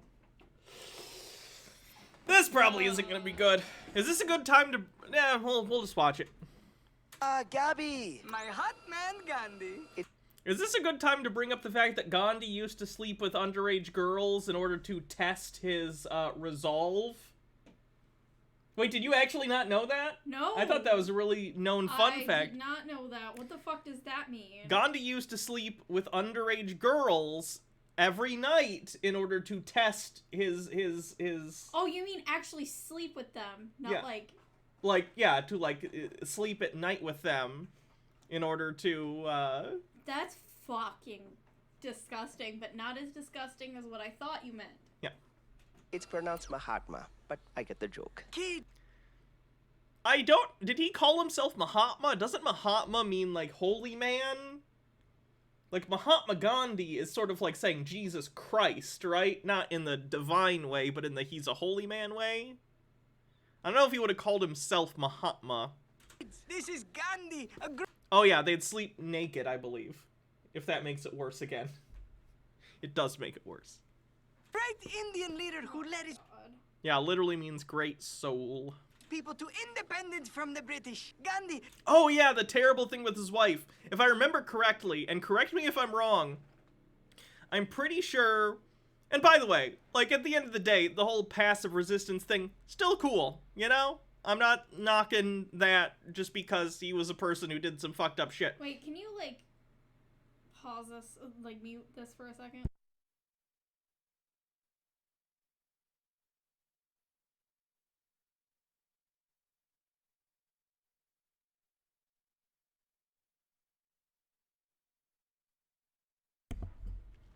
From what I understand, basically, his wife came down with a disease and was offered sort of modern medicine for it, and he was like, no, you can't take that for holy reasons.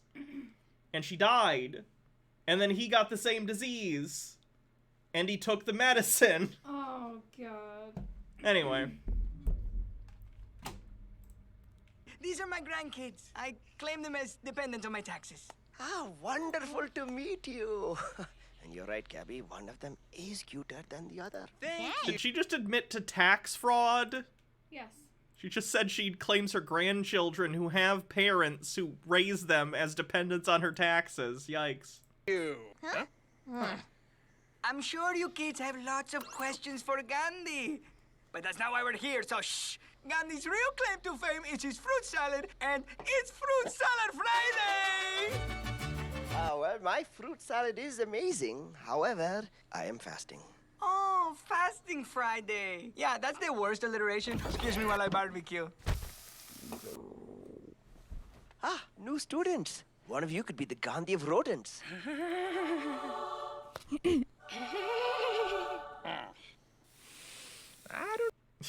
This is an interesting question to ask me specifically. Blackwing Hecate says, can I be a bottom cat girl if I don't like sex? I don't know. That's not a question I can answer for you. Be whatever you want. I don't care. Am I the only one who finds it super skeevy to use Gandhi to try and promote, your fucking libertarian bullshit? You're not the only one that feels that way. That's weird. I don't know how you don't eat. I get hungry just looking at you. Ah, the pain of hunger is nothing compared to the pain of war and oppression. For many years, I saw my people endure poverty. Oh shit, is this gonna try and compare, like, libertarians living in the United States and having to pay taxes to, like, people in India having to be under the boot of British imperialist rule? 'Cause fucking yikes! Tea with Goblin says, what's the bet that the voice actor playing Gandhi is actually a nerdy white guy? Wouldn't be surprised. Abuse and great injustices at the hands of British colonizers. That's so unfair. How'd you get revenge? Did you crash their tea parties? Switch their steering wheels to the left side? Okay, so the message is going to be, don't take revenge, which isn't a bad message necessarily. Sneak them explosive curry? Oh, I actually didn't even think of that. Revenge can be tempting, but as I say, an eye for an eye makes the whole world blind. Did you just quote yourself? Shh, I'm Gandhi. I don't like this characterization of Gandhi. Revenge rarely gets you what you actually want. What I wanted was freedom for my people. And we worked for it through peaceful protest. How do you respond peacefully when someone treats you badly? Well, I follow the principles of Hinduism and the teachings of Jesus. They tell us not to repay evil with evil, but to do good.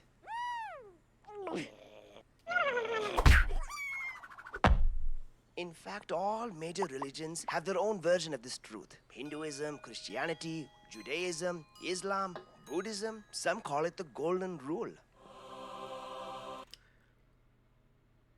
That's about treating others how you'd like to be treated. They put the golden ratio thing over that for some reason. Right? Yes. Have you ever heard of turning the other cheek? That's a great trick when my bum falls asleep. I hate this writing. I hate this show. Wrong cheeks. It means repaying hostility with kindness. But wait, what? Two Man says, the only Gandhi I respect. I'm gonna get those gas freaks back. Because if Mahatma Gandhi stands for anything, it's revenge. Yeah! Jeez. I thought it was gonna be the UHF clip. Gandhi 2. Procagam says, I'm honestly surprised they mention Islam as in a positive light. Bittergrin says, I looked it up. Shockingly, the voice actor for Gandhi is actually Indian. Oh, good. Thank God. What if the other team at camp started it? Asking for a friend. Ah, they may have been the aggressor, but as the proverb says, whoever strikes the second blow starts the fight. Tell me, child, did getting revenge help you, your friend have the camp experience they wanted? No, because the electrons took revenge on our revenge, and then we had to get revenge, of course. So they got revenge on that revenge. In short, it's been a disaster, and all our projects are ruined.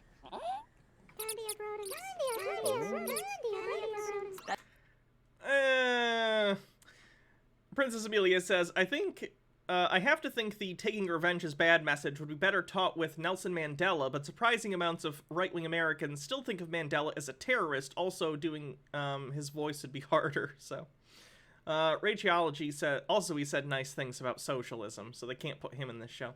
Rageology says, colonialism, that's terrible, says the white American character in the libertarian cartoon. And then Mike says, the best Gandhi, with a link. Oh, it's from the First Civilization game.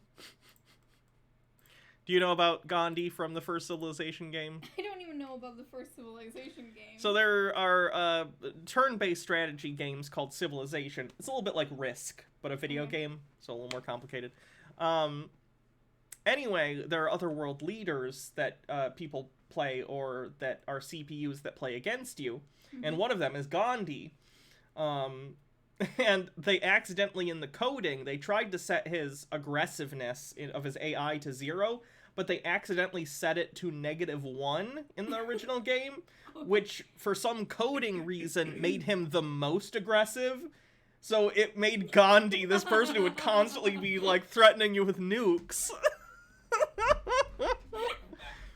That's kind of funny. Yeah, I don't know if they ended up keeping that for the rest of the series for the meme. I think I played Civ 3 or 4, but I don't remember. That cycle is known as blowback. The bad you do blows back at you. They did? That's great. That's even funnier that they kept it. Spitting up wind. That XY girl says, you know, a lot of Jesus' advice, such as turn the other cheek, was actually cultural fuck yous to the Roman oppressors. Roman soldiers would legally strike citizens across the face, so turning the cheek dared them to overstep. Narnia Owl says the AI got modified by the democracy tech, which lowered the aggression. Nick says, in an unassigned integer, -1 would wrap around to 255, or 2 to the power of n minus 1, when n is the number of bits in the integer.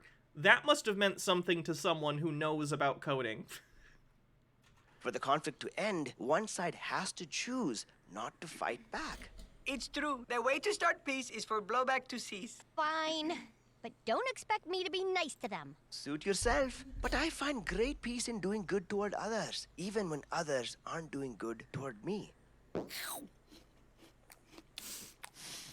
Oh, did I miss fasting is something hard. in the last episode? Because, like, I didn't see any conflict between them and the people that they're talking about. They got into a whole prank war in the camp. You missed that whole part? Apparently. Well, you're playing a video game, so that's probably why. Alas, I am vegetarian. I have a peace Why walk is that the same sound as the villagers in Minecraft? to get to. Well, what you lack in food? Might be a free sound clip that they were able to pull from somewhere. Gitara says, they did keep that joke in there. Gandhi even gets a trait in Civilization 6 called Nuke Happy, which makes him more likely to build nukes and use them. Funny. You make up for in great advice. See you next week for Samosa Sábado. Bye, Gandhi. You have a time machine. You could literally just go to next week. Yeah, vamos. Unless it's Bill and Ted rules, which I never understood. Bill and Grandma, you need another playlist. Is the cheapest and makes us not have to use a bunch of resources. Bill and Ted rules are the clock in San Dimas is always running, which doesn't make any fucking sense. The present is always moving, and time is always moving, even though you have a time machine. Somehow.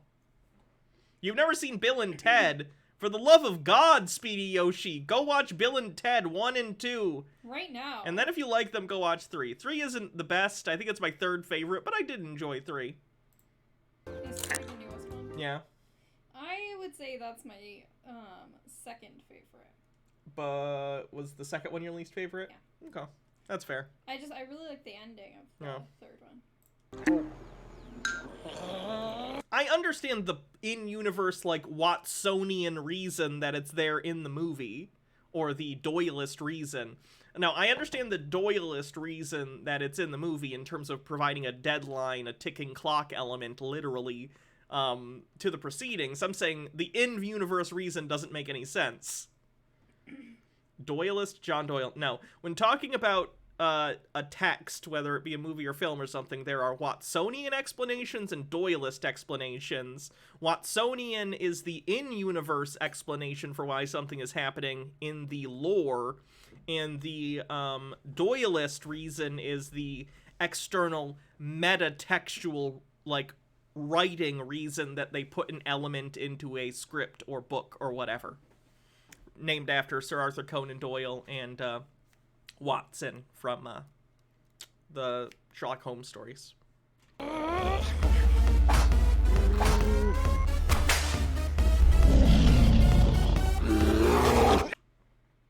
think it's a cat.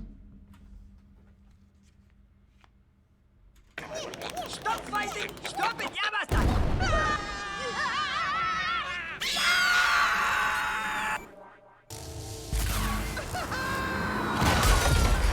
Oh yeah, dog.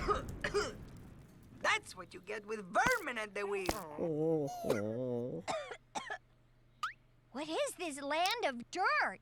And more dirt! Bueno, now's the part of the episode where you twins learn practical application. Sink or swim. Bye. Jesus Christ, that's lazy writing they lampshaded with a joke. H. Baird says, wait, in the second movie, Bill and Ted go back in time to give themselves the tools to defeat the bad guys. They do that in the first movie, too. That's actually a gag that I love, because it makes sense from a paradoxical time travel perspective. It works really well in a comedy. I like that stuff. For those who haven't seen Bill and Ted, there's a joke in there where they need, and this happens multiple times, but there's a joke where they need a set of keys to get people out of prison. And one of the characters' dad is like the sheriff who has the keys to the prison. And the dad has been missing his keys for like 3 days. So Bill and Ted say, well, we have a time machine. So after we win, after we succeed in our task, we'll just go back in time and leave the keys right here for ourselves right now. And then they go behind the sign, and there are the keys, because in the future, they go back to the past, steal the keys, and leave them in the present for themselves. So they can effectively set up their own success using the idea of them in the future setting up things for themselves in the present. Like, it makes sense in a paradoxical kind of way. And it is a beautiful solution to not having to do, like, Yeah, show all that. yeah. I think it's fun. And I just used up the last of the knowledge juice. Can't get home without it. Learn fast, twins. Emily, I'm over here. Ethan! Is that ketchup? Is that They bootstrap carrot? paradox themselves, basically. Are these my worms? Wait, okay. I was under the impression her scooter was just a time machine. Now it is also a shrink machine? That could have used some explanation. Fire! Stop! My brother's over there! Oh yeah, this is a Magic School Bus ripoff. I just wish they'd been clearer about it. Napoleon warm apart? Ah, reinforcements! Just in time to help us destroy the broccoli worms. I thought you were a peaceful people. Worm pull. We were, until the broccoli worms threw ketchup at us. Now we're gonna put them 6 feet underground, and not in the fun worm way. But they didn't throw the ketchup. Fire! Steady!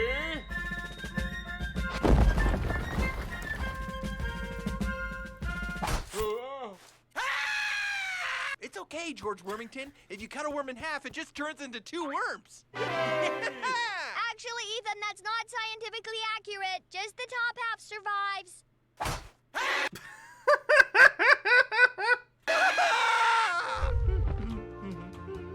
See, that joke actually worked for me. I think that's funny. Stromboli for Wi-Fi says, wife of Stromboli for Wi-Fi says, I just started watching you with my husband and see why he watches you so much. I really like your streams and would love to find a couple like you and Baja to hang out with and play board games with. Thank you for keeping us entertained. Aww. That's nice. Hello. Nick says, we didn't throw the ketchup. It's always something, something, something.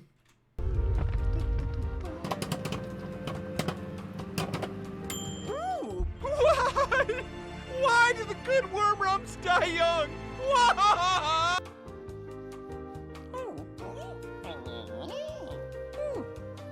Too many worm rumps have died. Too many.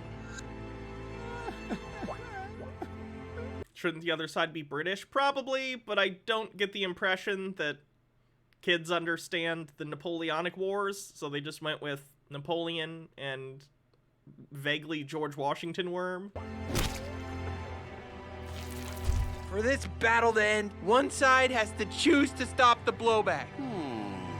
Won't be us. Fire! We didn't throw the ketchup. It was always something, something, something, something. There you go. You're welcome.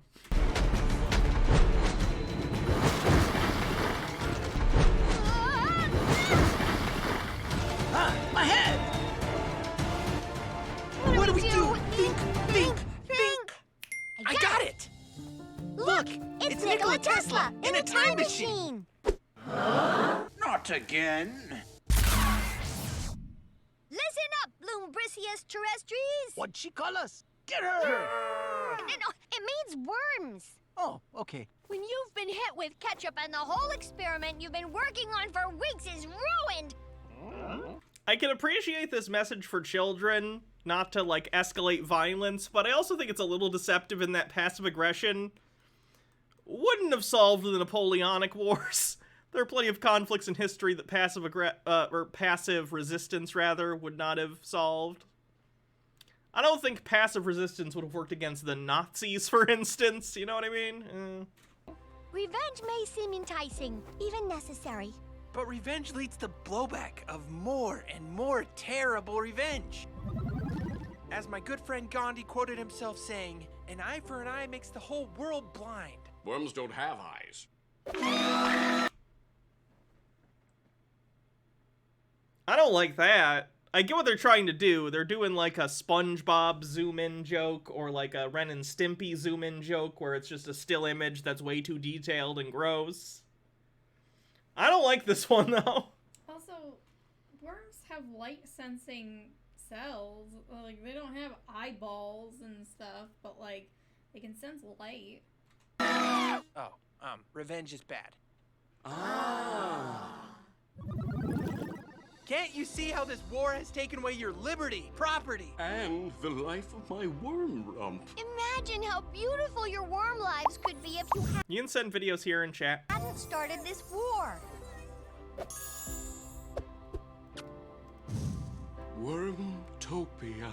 Now lay down your arms! Worms don't have arms. Okay, whatever. Just end this worm war.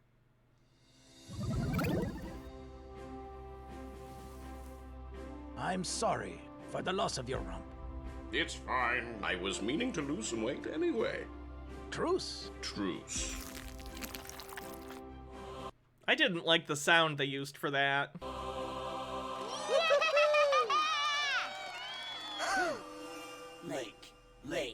Lake. Oh no, Copernicus! Copernicus can't swim! Lake. We need to stop the blowback. Grandma! Come on, the knowledge juice is full!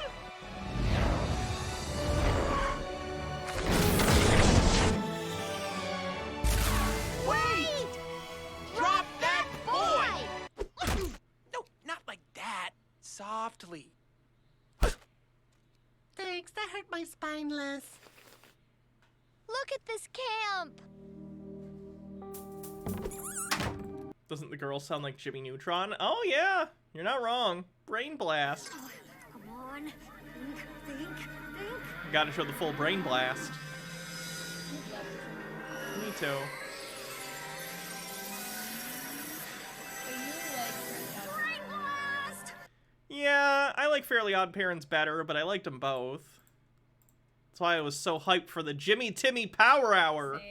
And the second one. The third one wasn't that great.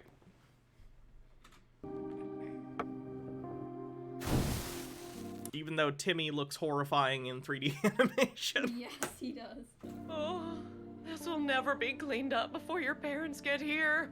I guess the science show will have to be canceled. Is this? It's too bad Butch Hartman's such a piece of shit, right?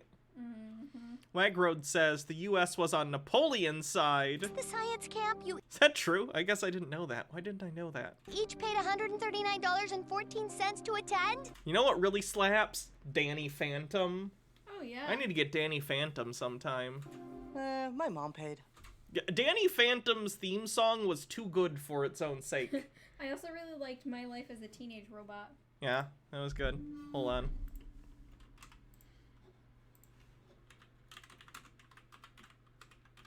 I'm gonna have to cut this out of the YouTube version. That's fine. Danny Phantom is worth it. It's more demon, and I get that there's an older version of Ghost Rider that's like a cowboy that's more ghost. But like Danny Phantom and his power sets, pretty awesome. Just putting it out there. If they wanted to like take Danny Phantom and turn it into a somewhat more serious, maybe teenage, like instead of PG, maybe PG-13 comic book. Am I gonna be I think it'd be pretty good. disappointed? Oh God, why?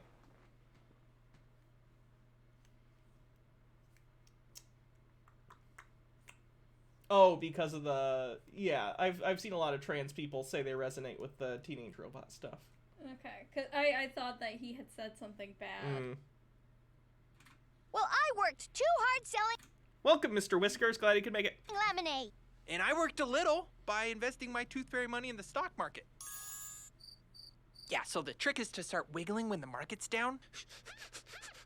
If we don't stop seeking revenge, we'll never get to enjoy camp. What if in Was this a TV show? You're not 6 years old? Yeah, it was a TV show like 20 years ago. Are you 90 years old?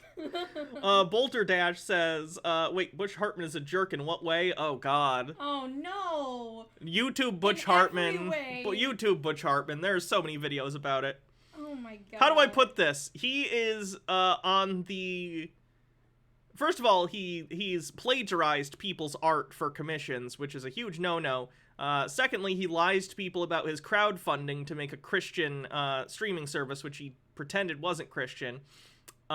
He's an asshole. And his wife is like... They're into weird, natural, spiritual Christian, like I prayed to God, and God air quote, cured my kid's autism type people. He's a fucking ass. Wagrode says, that's sort of why the War of 1812 happened. Britain was warring with France and was abusing U.S. sailors. U.S. ended up effectively allies with France. Gotcha. instead of trying to deal the last blow, we return the electrons' bad actions with good actions. But we Oh yeah, I love history. Look at your... History is all about narrative, and I really, really like that. I really, really hated that. That was the most boring shit to me. I could not focus in history. It was just like, why the fuck am I listening to this? AP World History was my favorite class I think I ever took in school. It was excellent. We had a really good teacher. Oh, by the way, that teacher liked my post where I came out recently. Oh, your favorite teacher? Yeah. Oh, that's so nice. Yeah. I'm so happy. Your volcano, Carl. You call that winning? Didn't Butch Hartman involved in some religious cult that prayed to resurrect a dead girl? I haven't heard about that. Tube Man says my favorite Butch meme. If you guys think you're gonna knock me down or make me fail, do you know who you're dealing with? Do you really know? Do you have any idea who you're dealing with? What I've been up against already as a father and a husband and someone who's worked in Hollywood for 30 years, and you are gonna take me down? What are you kidding? Oh my god. That's kind of a joke, I think. So good luck.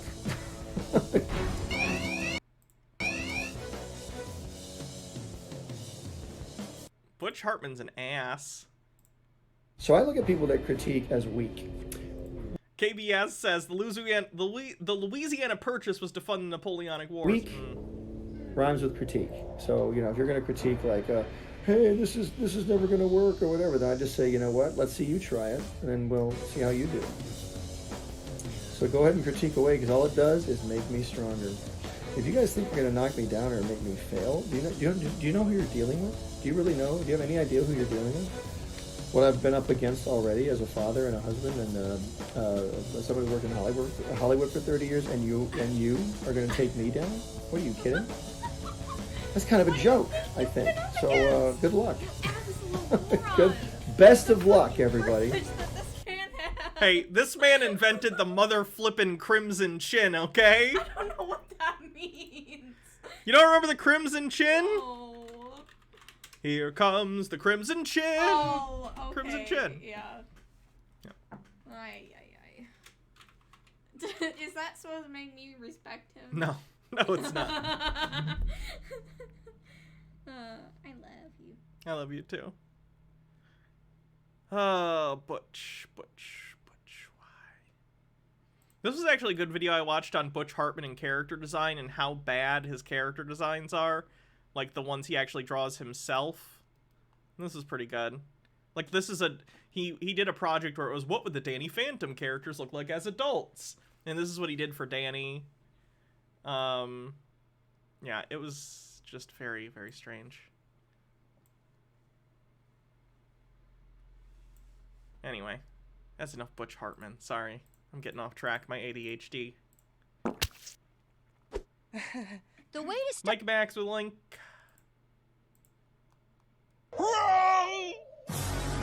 No, I've seen this. Okay, for the record, he is saying nega chin, N-E-G-A, as in anti or negative, short for negative. Almost. the nigga chin. Yeah, that was unfortunate naming. Stromboli says best Fairly Odd Parents don't clip. worry. You'll all get your chance. The crimson chin. Oh, this is literally the same clip. Jesus Christ.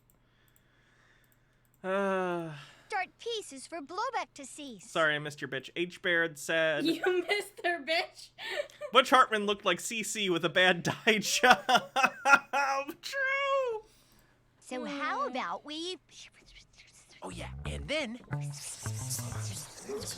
guess I'm on this team now. I brought a shank.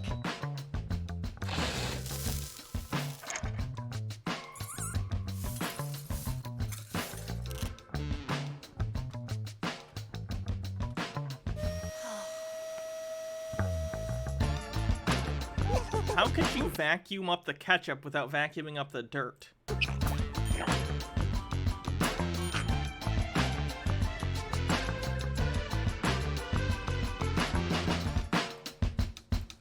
We're so proud of you, Emily and Ethan. Emily, with your blue ribbon. And Ethan, with your most likely to give a raccoon diabetes honorable mention.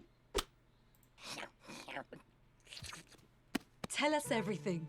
I learned that revenge doesn't get you what you really want. And I learned that the golden rule can help resolve conflict. Wow! Not what we expected you to learn at science camp, but we'll take it. And Copernicus, your solar system looks accurate. I learned that the center of the solar system is not I'll have to see the the Earth. kids. Ah, I knew you'd get there eventually. It's a giant lemon. Okay. Taxpayers are forced to give over $2.5 billion to Hollywood each year in film subsidies. Thanks to our 8,731 investors, Tuttle Twins was funded with 0 tax dollars. That you do. You probably needed tax dollars. Kinda sucks. Blows right back at you. Oh, the badge do. See? I guess... I don't know. I guess I don't see it. Like, she doesn't wear glasses. Revenge may seem enticing, But it only leads to fighting. So what you need is the golden rule. You gotta do good to others. and do no harm. You gotta do good to others. At school I learned it about an eye for an eye makes the whole world blind. It's the way to start peace. Is for blowback to cease. Oh god, what's this? You found some Chud pastors are going to be doing a response to Bethel Church. Apparently Bethel tried to raise a little girl named Olive from the dad, and her dad is here or something. Oh god, what? Welcome to the very first Redeeming Truth podcast. My name's John. This is Costi. We're both pastors at Redeemer Bible Church. Thanks for joining us. This is the first of what we hope is going to be many, many times when we get together to talk about significant issues that for two things. One, that we believe our church, Redeemer Bible Church in Gilbert, Arizona, really needs to know about. But then also, if there's any spillover effect to that, we want to be a blessing to the body of Christ. And today, India Owl says, so they're admitting they didn't pay anyone taxable income to make this? Sounds about right. Today we were having a conversation, which really, for me, spilled over from a conversation last night with my wife concerning what's happening at Bethel Church right now. I guess there's a... well, Costi, why don't you explain what's going on there? You know a lot more than I do about this. Yeah, so at Bethel Church, there's been services going on for consecutive days after a little girl stopped breathing, and she's the daughter of a couple that's involved with the music there, pretty high up and well known. And so I started getting wind of it just a couple days after when there was a lot of social media posting going on. So Carrie Job had posted, who's a very well-known Christian singer, that Heidi Baker was preaching that night at Bethel, and it was day 3, I believe, when she did. And they were all praying for a resurrection, for the little girl to be raised from the dead, and it's got kind of... Oh, good Lord. And India Owl says, so they're admitting they didn't pay anyone Oh, I read that one. I'm sorry. Echoes of Mark 5 when Jesus says to the little girl... You know, oh, God. Mr. Whiskers, thanks for subscribing with Prime. Arise. And so... that picture was what they're going after. They want the little girl to be raised from the dead. Doctors pronounced her dead, and so she's in the coroner's office there, and they're praying for a resurrection. Now, let's start by saying this. First of all, we should always pray for God to do incredible things. We want that. We want God to save souls. We want certainly God to heal some of our loved ones. We're praying for a cancer to be healed, or a diagnosis to change, or the ability to have a baby if people are going through seasons of barrenness. So all of that would be groundwork that we lay here appropriately. Let's go even one step further. Is it wrong to ask God to raise a little girl from the dead?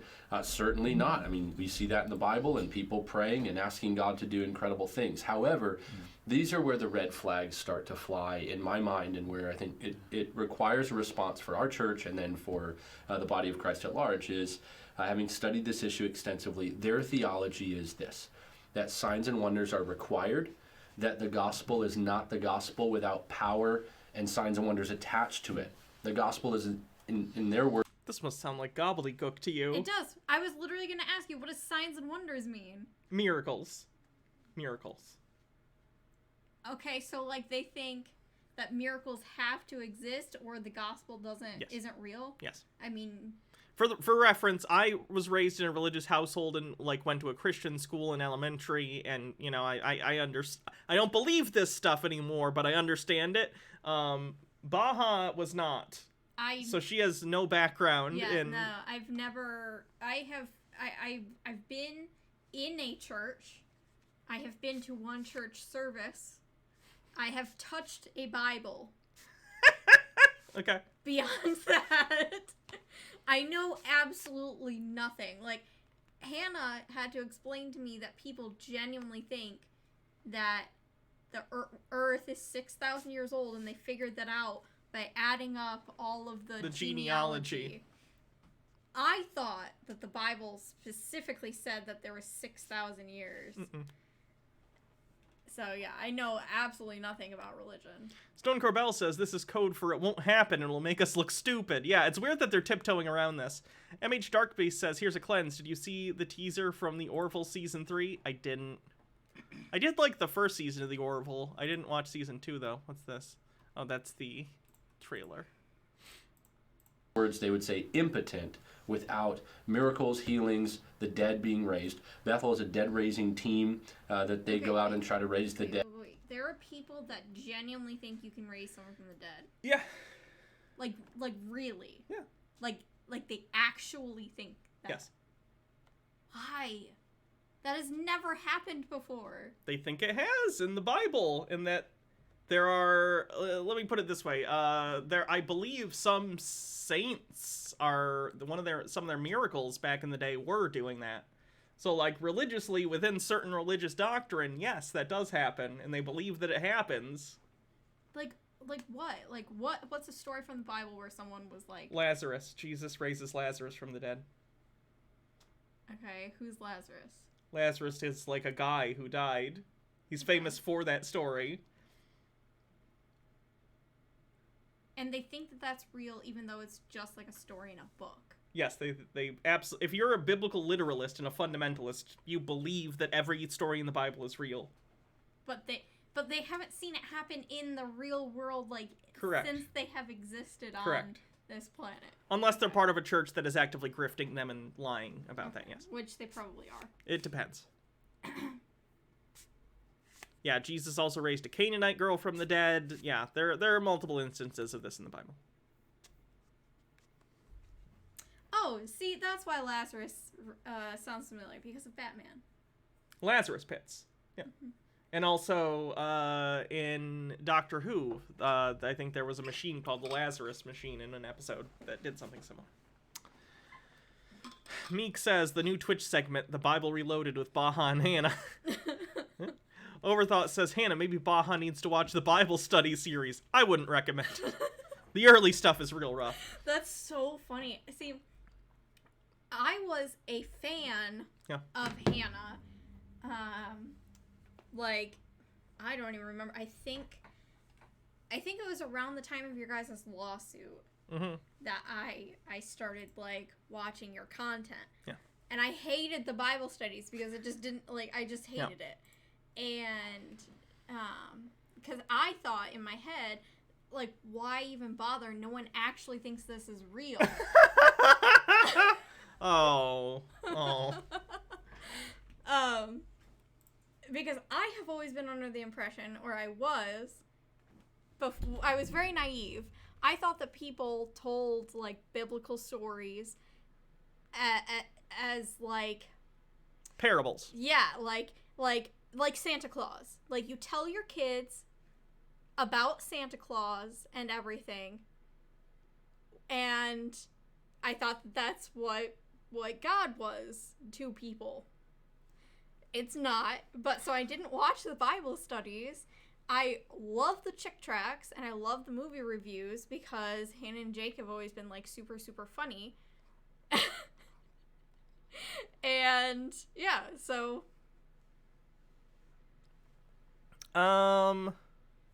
Lily Lovestuff says, all the young Earth creationists I've ever met came out as lesbians. Heck, the first one I met, I found out she was a young Earth creationist and took the Bible literally after we had a makeout session, and I ghosted her after that. Oh. Fair.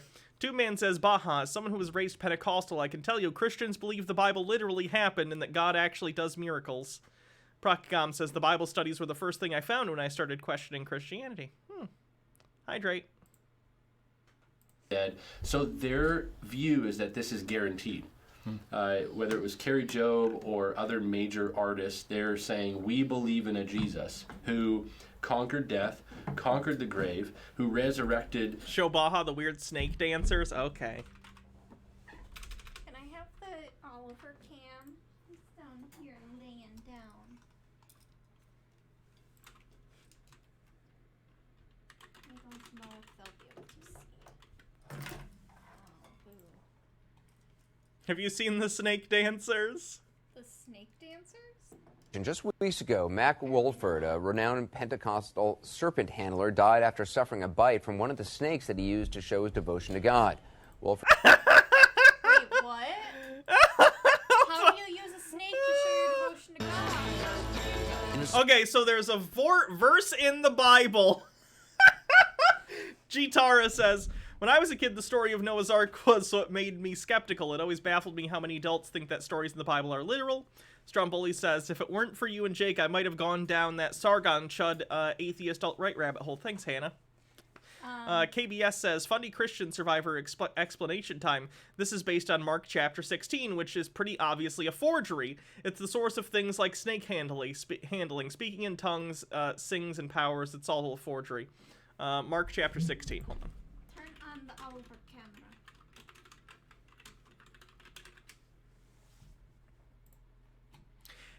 camera. Two Man says, my first Bible Reloaded video was Zootopia abortion comic. So I watched that one. there's a verse in the Bible that says they will pick up snakes with their hands, and when they drink deadly poison, it will not hurt at all. They will place their hands on sick people and they will get well. So certain Christian denominations, in order to prove their connection with God, will pick up snakes and dance with them in order to prove their devotion and their connection to God. I've yet to see one that drinks actual poison. I imagine that doesn't go very well. But they do use venomous snakes, yes. Small southern town sits an unassuming little church, a place people of faith gather to become close. Oh, that tracking noise is so annoying. How about this one? That's better. Chris is getting ready for his Sunday service as pastor of House of the Lord Jesus Church in West Virginia. I like that even though ostensibly the reason for this is because, oh, I can handle snakes because I'm so close to God and they won't bite me, he's still using the pole to handle it outside of the service. Grift!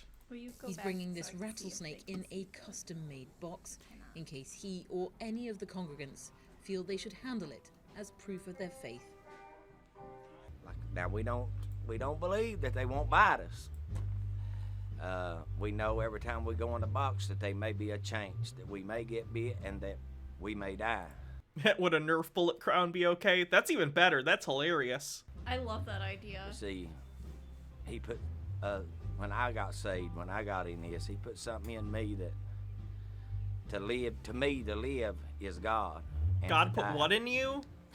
Is for Oh God. my God, there's Serpent-handling thorn Christians crown believe taking behind up him. snakes, as well as drinking rat poison and applying flames to themselves. Okay, they do drink the rat poison.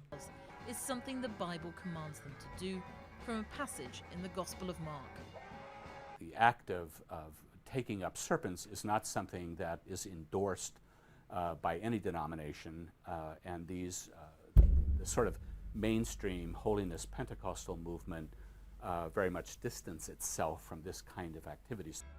There are an estimated 125 serpent-handling churches remaining, mostly in southern Appalachia. But data is hard to come by. This community tends to be secretive, facing ridicule and prejudice for their faith. Because of my background, because that I'm associated with this, people start drifting away from you. They start. Tea with Goblin says, I love seeing BBC documentaries about American religious loons. The reserved English accent makes it sound like it's a David Attenborough narrating some exotic specimen of lizard. I love the Louis Theroux documentaries on some of these movements. It's very interesting. He did one on the Westboro. He actually did it like a 3-part series or 4-part on the Westboro Baptist Church. That's pretty good. I'd recommend that. Pushing you out. He, of course, did My Scientology movie. He did... a couple things like this. I'd recommend Louis Theroux. I really like him. They don't want you no matter what else you do or what kind of heart that you show or how much you do in the community. Jason has come from North Carolina to attend the service, as this dangerous practice is illegal in every state apart from West Virginia. The current pastor, Chris, lost both his father and brother, also pastors, to snake bites. What? Wait, okay, I don't understand. The second someone dies that believes this, why would anyone else continue to believe it? They just didn't believe. They didn't believe hard enough. Lily Lovestuff says, if you don't drink a little rat poison, it'll be if you only drink a little rat poison, it'll be a tummy ache. I accidentally ate a rat poison peanut butter sandwich once. Ooh. What? That sucks. Oh God. My brother, my best friend, my pastor, he was everything, and he began to tell me, Chris, I want you to take over when I'm dead and gone.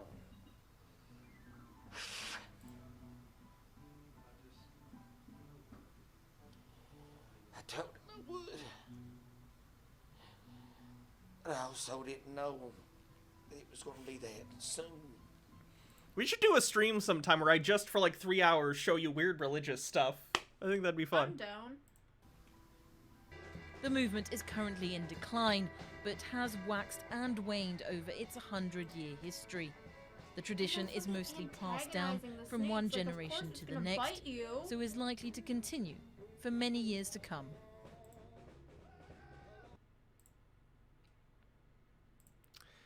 Tootman says, here's some more Pentecostal cringe. Like, we have very specific mouse handling rules so that we don't stress out our mice. Like, like animal use in science is very heavily, like, monitored. And you have to have very specific plans and, you know, training and stuff. Is that just within academia? Does it not count for private companies because of the Neuralink thing that came out recently with the monkeys, with Generally, the apes? I don't know. Okay. I know that there are less restrictions if you don't take any government funding. Okay. But so specifically, my university is. You gotta get closer. Sorry. Specifically, my university is very like they have stricter policies on animal use than like even the government does if you're getting funding. And so we have very, very specific ways of handling animals. I use mice. I still get bit. And they're swinging snakes around. Our mice are specifically bred to be like lab mice. So they are more docile. And I still get bit. Like, how can they? I just don't understand. Gitara says, don't question their zeal, Baja. It's all part of God's plan. Overthought says, if it's good enough for Grandpappy and Pa, it's good enough for me, damn it. And then Citosaurus says, got my debit card in the mail so I can buy bits now. Some asshole tried to use my card to buy $500 worth of something from Best Buy. But luckily the bank blocked. Also, stop playing with the nope ropes. It was me. I stole your card to buy Blu-rays. Hydrate. It's a joke, obviously. Take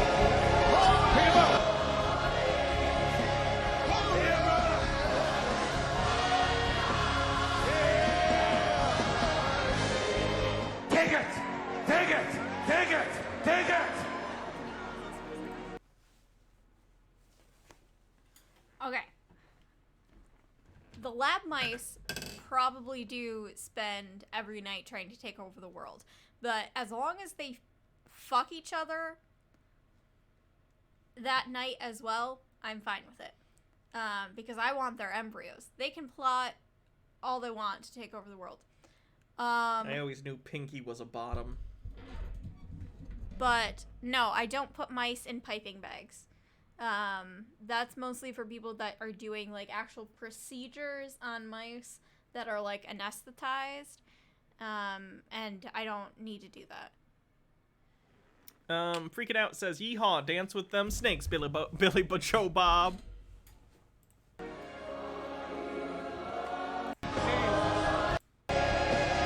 Absolute insanity. Alright, I need to go back to this. Yeah. From the dead, and now... that XY girl says, Baja, pro-breeding advocate. True! We, too, also can do the same. And what you end up with is a lot of troubling... Do you want to plug check me, Baja?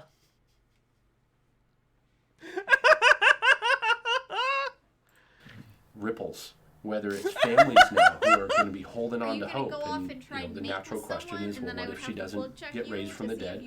I think other questions though have to be asked first. If is that what you're suggesting? The metaphor isn't great. I know. You could have said, "Do you want to plug me?" Do you want to plug me? Sure. Yay! At some point. Bardlock Moses kicks off a hype train. Theology that you hold to, then. Do we all ever get sick? This stream, and then I have seen is the result that we all just get healed? From also there, do we all marrying you? See, that's perfect. That's marriage material. That's how it works. 31% to level 1. That XY girl says, I want to make another breeding joke, but I feel like it would be too daddy sume of me. I'll get raised from the dead. Are we going to have services for every family and every person, not just the famous singers, but everyone who loses a child or loses a loved one? If we have the ability to wield these signs and wonder gifts, and we can move in power at will and demand, God, you guaranteed that we're going to do this, so you need to do it, then are we going to go into hospitals? Why not? And I'm not being pharisaic, I'm being genuine when I say this. Why not then go to the morgue? Go to the coroner's office, and instead of having these services, which they're having, jumping around and singing, and there's hashtags online, Wake Up Olive, Wake Up Little Girl, Wake Up Olive, and I mean it's everyone. Phil Wickham's on the list, and Guillermo Maldonado, this prosperity preacher, and across the board, the mainstream artists that are on Christian radio are all saying God raised her from the dead, which, praise God if he were to do something miraculous. Right. But it's very, very slippery to guarantee that God must or even that he will. Know that it's not possible. Yeah, but they have to tiptoe around it. Yeah. It's fucked up. Citisaurus says, bits for hype. These people are the very definition of Darwin Award nominees from birth. 50% to level 1. All the time. And you've taught on this, even though you haven't touched on this issue a ton, let's say. You've taught on the doctrines that would be attached to this subject for years. As a kind of late to the conversation pastor, what are some of the red flags for you? What do you see and what concerns you? Yeah, my concern to start is for a couple who's lost a child. Not being able to grieve that because you're holding out for something that is not promised in the Bible is terrifying. It's terrifying for what's going to happen if Olive doesn't rise from the dead. When Olive doesn't rise from the dead, what then? Whose fault is it? Is it the parents' fault that they didn't have enough faith? Is it the church's fault? Is it all the people on IG and Facebook and other places that have expressed their faith that they're believing for this to happen? Whose fault is it? And I think worse than that, because everybody's going to feel that it was my fault. Why didn't I pray more? Why didn't I do more? Freaking Out says, how I imagine these services go with 50 bits. 53% to level 1. Must have hype train.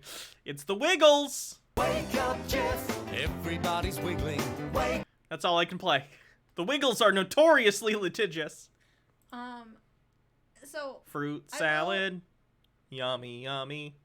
I will say. Must level 5 hype train. Someone kick this train into high gear. 2-track drifting. Like trains have a gear shift. Anyway, sorry, go ahead. Okay, I don't like the people that are commenting on this any more than the people that are trying to raise a child from the dead. But they do bring up an important point, in my opinion, that this isn't just harming, like, the parents because they are not able to grieve their daughter that is gone, but it's also harming their community because, like I said, everyone is going to feel like it's their fault that God didn't give them this gift that they think that they should get if they work hard enough with their prayer or whatever. And I think that is so sad. That absolutely hurts my heart, like, so much. Procagom, thanks for gifting 5 tier 1 subs. Bardlock Moses, thanks for gifting a sub. Bumble Homestead, thanks for 200 bits. 31% to level 3. This train is in a higher gear. Neemsor Kolboth, thanks for gifting us up. Here's a thing from the actual service. The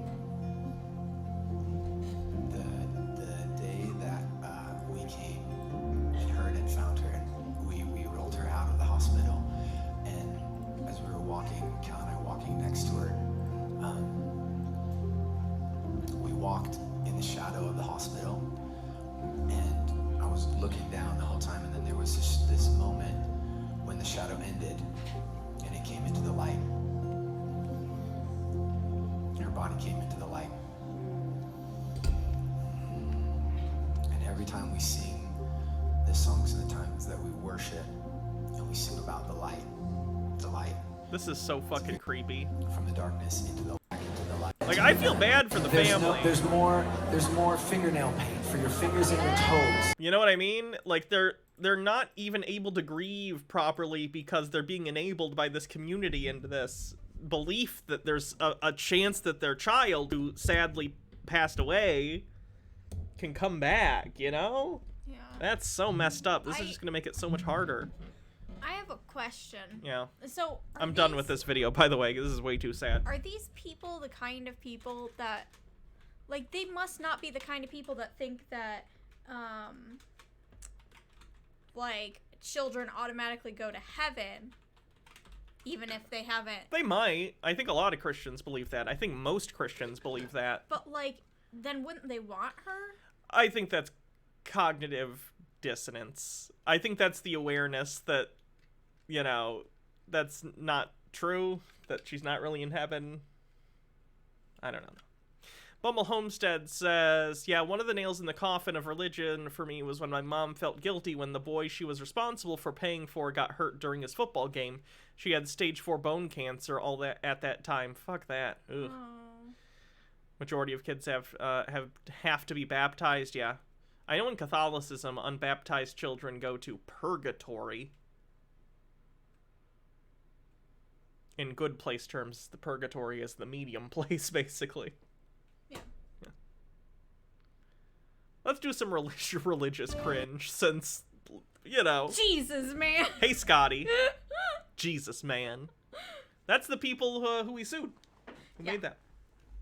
Astrofox is a podcaster I listen to who does episodes about out there religions and paranormal stuff. Told a story about how when she was young and Christian, she felt that she had doomed her atheist friend who had died to hell because she didn't try to convert her enough. It was soul-crushing to listen to her talk about how much it messed her up. Yeah. Mr. Whiskers, thanks for 50 bits. 62% to level 3 with a minute 20 seconds left. Hey, Scotty. Jesus, man.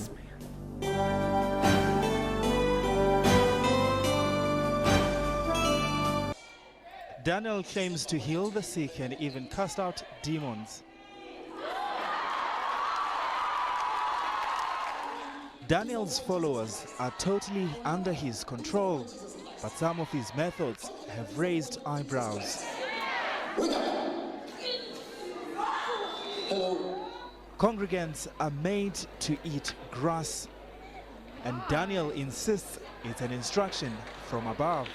Eris Malel, thanks for gifting a sub. Now we're at 85% with 30 seconds left. We're so close. Don't let it die, fam. Fam? I don't ever use fam. Are you alright? No, I'm tired. Me too. He refused to... You gotta go into work later. That sucks. ...take questions from journalists. In March, water began dripping down a statue of Jesus on the cross at Our Lady of Velankani in Mumbai. Parishioners collected the so-called holy water. Others drank it, hoping it would cure ailments. This is funny if I remember what happens correctly. Overthought with 45 bits says, touch grass. Nah, eat grass. Bittergrin with 250 bits. Tea with Goblins says, if you're interested, there's a really good fiction movie based on these snake charming cults. Olivia Colman plays the cult matriarch, and she is phenomenal in her portrayal of faith that starts out as scary, but becomes heartbreaking when you realize that she genuinely believes that prayers are all that can save her dying child. It's worth the watch. Well, thank you. Procagam says, this train is bound for glory, this train. Princess Amelia, thanks for gifting a sub, 26% to level 4.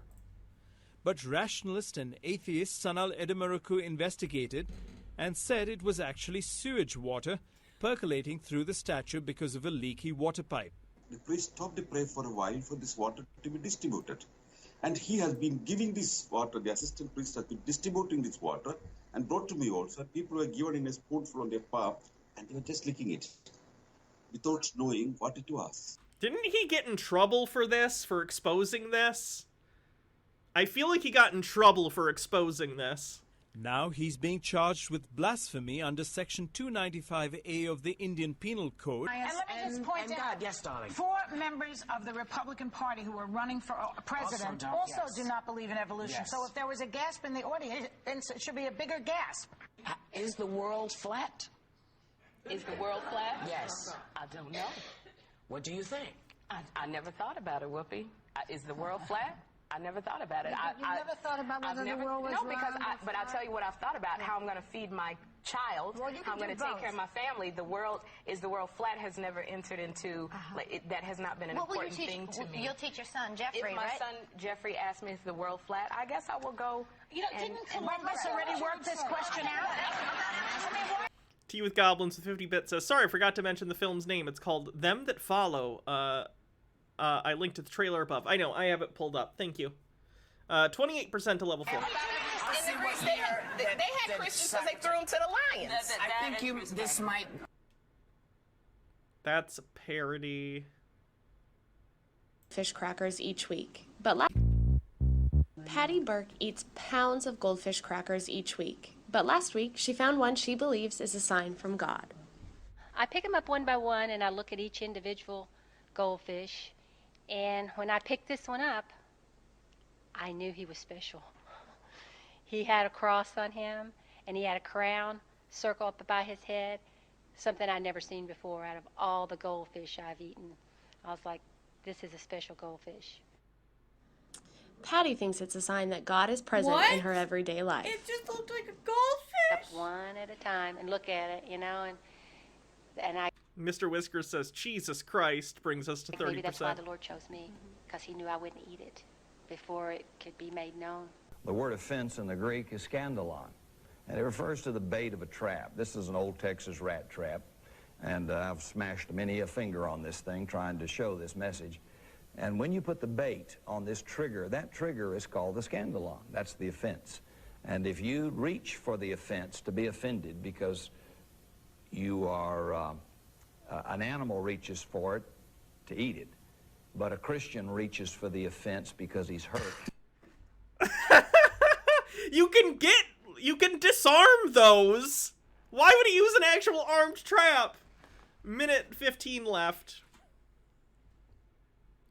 Jerry Falwell talking about 9/11 2 days after it happened. Nick says pareidolia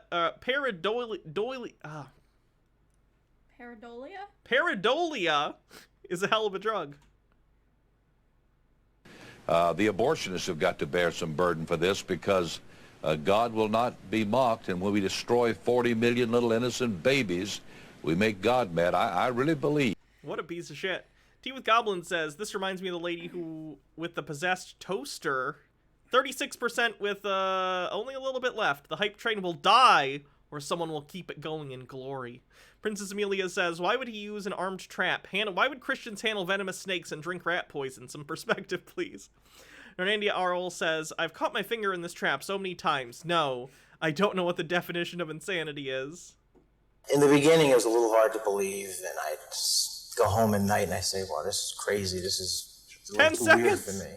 But after 4 years, you kind of get into the swing of it. It becomes normal. I mean, after you've seen a haunted toaster. Right here where it says put one slice, we heard, I am the devil. What kind of voice did the devil have? Beat Poet DJ, thanks for 50 bits, and that's also your first chat, I appreciate it. Sidosaurus with 100 bits says, take my meager offering, I only wish it was a $1 bill I could throw at you. We got level 3. Thank you everyone very much for the hype train. I appreciate it. I'll throw dollar bills at you. Okay. I don't have any, but...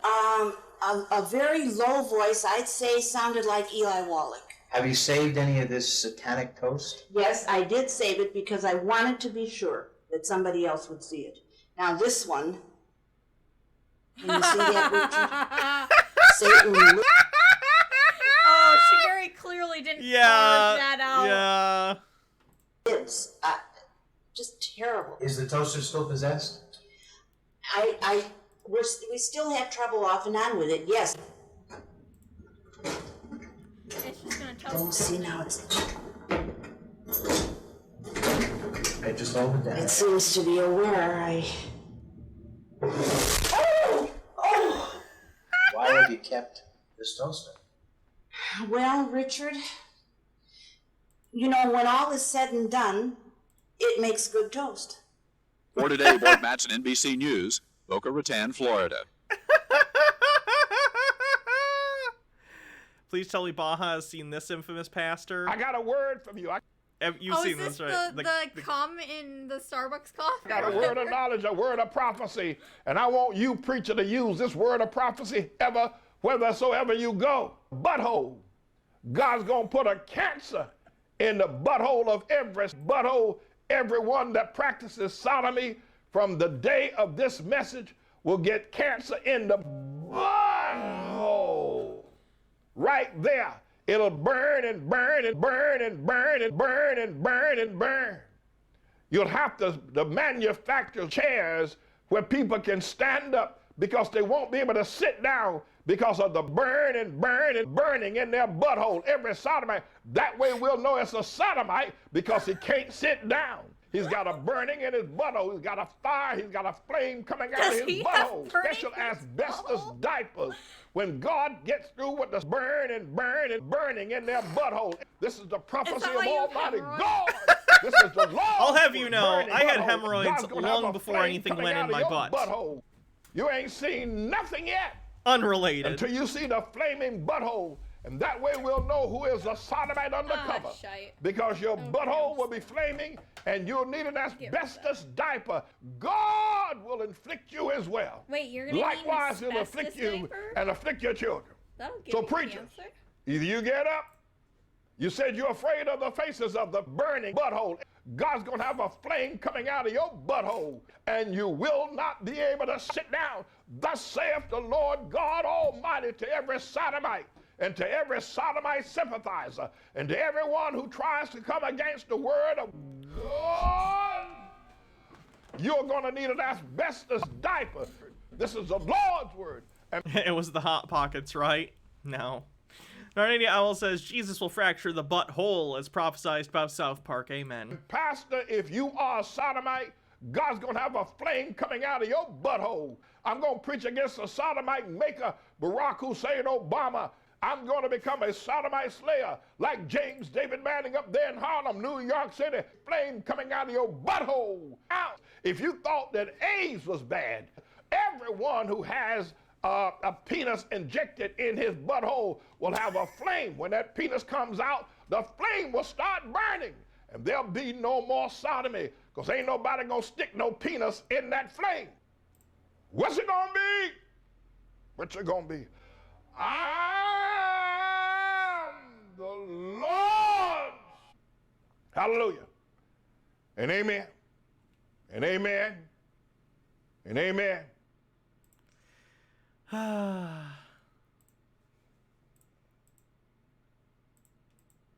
shoot. Did I accidentally get rid of the tab? I got a word. Where was the... There we go. That the pagans and the abortionists and the feminists and the gays and the lesbians Nick says, hi, Ollie. Who are actively trying to make that an alternative lifestyle, the ACLU, People for the American Way, all of them who tried to secularize America, I point the finger in their face and say, you helped this happen. Well, I totally concur. Hey, this is Ken, who says, my niece has a huge painting of Buddha hanging on her living room wall. She's not a Buddhist. She bought it because the colors matched her sofa. Is having this artwork in her house considered idolatry? Yes, it is, and you don't know what kind of demonic power is attached to that. I don't want to get super spiritual on this thing, but I would take that statue of Buddha, a picture of Buddha, and set it on fire. Some of these things, though, they have demon prayers, and people bring one of these things into their homes, and all of a sudden they start getting headaches, and they start having marital discord, and they say, what's the matter? You've brought a demonic. The demon has attached Buddha ruined my marriage. Piece of artwork. You just don't need these. See, the flaming butthole ruined And you know, my marriage. Christy, something happened a long time ago in Haiti, and people may not want to talk about it. Yeah. Ollie keeps, for those who can't see it, which is everyone. Anti-Pretzel says, they say having pictures and statues an entire fucking setwos around based around Jesus. Don't know what that word was supposed to be. They were under the heel of the French. Setup, maybe? You know, Napoleon III and whatever. And they got together and swore a pact to the devil. They said, we will serve you if you'll get us free from the French. True story. And so the devil said, okay, it's a deal. And they kicked the French out. You know, the Haitians revolted and got themselves free. But is he saying that the slave revolt in Haiti was caused by Satan? The other, desperately poor. Yikes. Now, it looks like 30% of women are involved in pornography. Those who are involved in martial arts before they start are actually inhaling some demon spirit. And some of them do that, by the way. Yoga, I think, and some of these mantras you say definitely have Buddhist and sometimes demonic origins. Okay. Behold the atheist's nightmare. Now, if you study a well-made banana, you'll find on the far side there are 3 ridges. Two Man says, I noticed the other day that my mom had a reclining Buddha on her fireplace. The revelation of this prompted a group call with her pastor and friends from church telling her to smash it with a hammer. On the close side, too. It's my downfall. As a biologist, the banana is my downfall. If you get your hand ready to grip a banana, you'll find on the far side there are 3 grooves, on the close side 2 grooves. The banana and the hand are perfectly made one for the other. You'll find the maker of the banana, Almighty God, has made it with a non-slip surface. Yeah. It has outward indicators of inward contents. Green, too early. Yellow, just right. Black, too late. Now, if you go to the top of the banana, you'll find, as with the soda can makers, they placed a tab at the top. So God has placed a tab at the top. When you pull the tab, the contents don't squirt in your face. You'll find the wrapper, which is biodegradable. Wait. He thinks bananas squirt in your face? No, he says they explicitly don't squirt in your face. If you pull the tab. Has perforations. Bardlock Moses says, we evolved bananas. We did. Wild bananas look very different. We artificially selected bananas to look as they do today. Notice how gracefully it sits over the human hand. Notice it has a point at the top for ease of entry. It's just the right shape. True. The human mouth.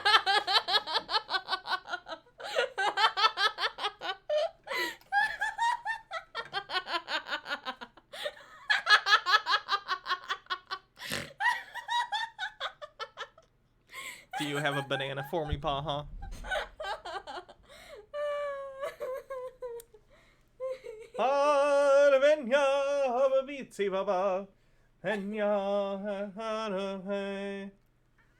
Oh, sorry, baby. Oh, he says I don't want to be I'm sorry. I Lion King'd you. I am sorry, baby. Hello. Adia Blue says, no questions. Trust the bunny. Banana, banana, banana. Now we have Baha dies of laughter. Might die of laughter. Ashy Boo says, that's not the correct way to open a banana. If you open it from the bottom, you won't get all the gross stringies. Those bodies sing. Banana, banana, banana. Make those bodies sing. Make those bodies sing. 10 minutes later, Baha's insane biologist laughter continues.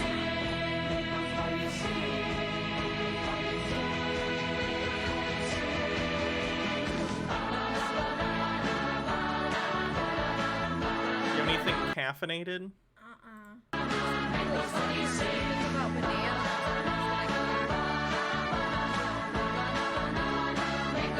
Two Man says, my favorite thing about creationists is how they'll look at millennia of breeding and botany and go, is this God? I don't even know if bananas are millennia. I think that's even more recent. Gitara says, I don't know if that one guy was saying that the Haitian slave revolt was influenced by Satan, but it may check out because according to the Bible, God did give his followers instructions on who to enslave and how to treat their slaves. It's one of the reasons I'm not Christian, because I never worship a God who approves of slavery. Fair. How are you, sir? We'd just like to ask you about why you don't want to fly commercial. Why have you said... Yeah, this is when Kenneth Copeland was getting interviewed about his, like, really, really, really expensive private jet. And he called people on commercial planes demons. That you won't fly commercial. You said that it's like getting into a tube with a bunch of demons. Why do you think that? No, listen to me just a second. Not the people. The main reason is because of the need. If I flew commercial, I'd have to stop 65% of what I'm doing. That's really the main. Isn't it true that you want to fly commercial so that you can fly in luxury? How much money did you pay for Tyler Perry's Gulfstream jet, for example? Well, for example, that's really none of your business, but... Isn't it the business of your donors? Listen, I paid. You kind of caught me off guard here, okay? Yeah, that's the point. That's the point, yeah. Ienzo says, Pastor Greg Locke and his stupid book burning. Yikes. Oh, I have seen the Creationist Museum. There is someone on YouTube that did like a Gut-sick gibbon. Yeah, she's a primatologist. Bloodwine says you can see him physically force a smile to try and make his mood happier like a lizard. Oh yeah, it's so weird. Yeah, he's got like dead eyes. Yeah. Come out here. I'd like to give you a chance to catch your breath and have a conversation. We don't want to catch you off guard. I love Inside Edition.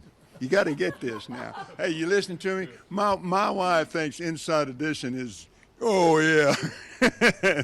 Now, thank you, Lord. Help me. Let me pray this thing. Well, let me just ask you a really simple question. A lot of people think it's unbecoming for a preacher to gives me the skeeves. Oh yeah. Like, oh yeah. He viscerally just makes like if I was alone in the room with him, I would like not want to get anywhere near him. He's like, oh, he's creepy. Like, oh. Yeah. Live a life of luxury and to fly around in private jets. What's your response to that? Very simple. It takes a lot of money to do what we do. We have brought over 100, let's see, the latest figures just came out, 122 million people to the Lord Jesus Christ. I do not believe that. How do you figure that? Yeah, this is 12 minutes long. I'm not watching the whole thing. This guy's a fucking creep. From, a lot of things. So if you need to get rid of it. Oh, are they still mad about Harry Potter? Guys, Harry Potter's peak was like 2 decades ago. What are you doing? You can get, just start throwing it in there. Start throwing it in there. Start throwing it in there. Start throwing it in there. Burn it. Burn it. Burn it.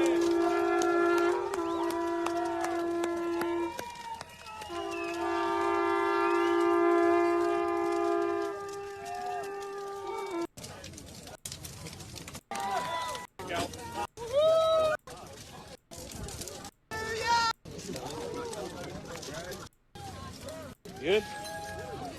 Get the Wait, why is she throwing a clock in? It's literally just a clock. Why?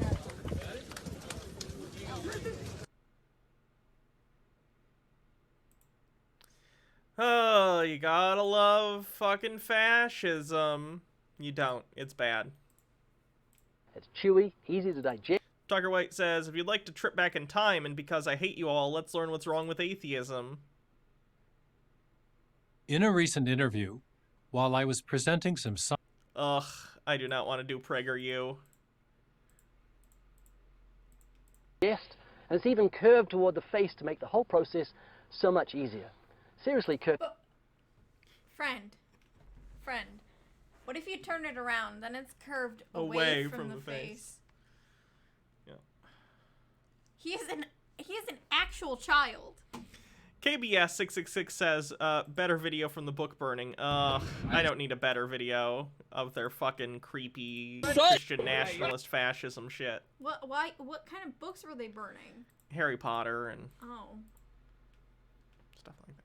But the whole of creation testifies to the genius of God's creative hand. It absolutely does. Teach the controversy rather than try and censor out the information that shows that evolution is questionable. Where did you study science? Well, see, that's the point. Scientists are now claiming that they're the only ones that can speak on this issue. It's almost like a religion in which only scientists are allowed to speak and teach on it and to teach everyone else. And everyone else must believe what the scientists, what particular scientists say. Where is the evidence of evolution from one species to another species?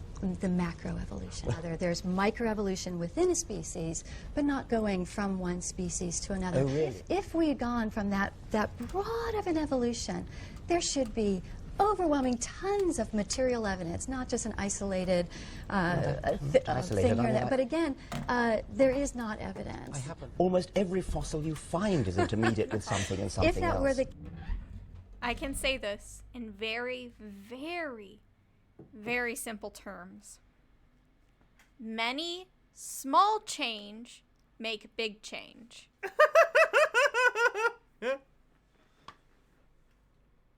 Case, the Smithsonian Natural History Museum would be filled with these examples, but instead they're not. It is. I just told you about Australopithecus, Homo habilis, Homo erectus, Homo sapiens.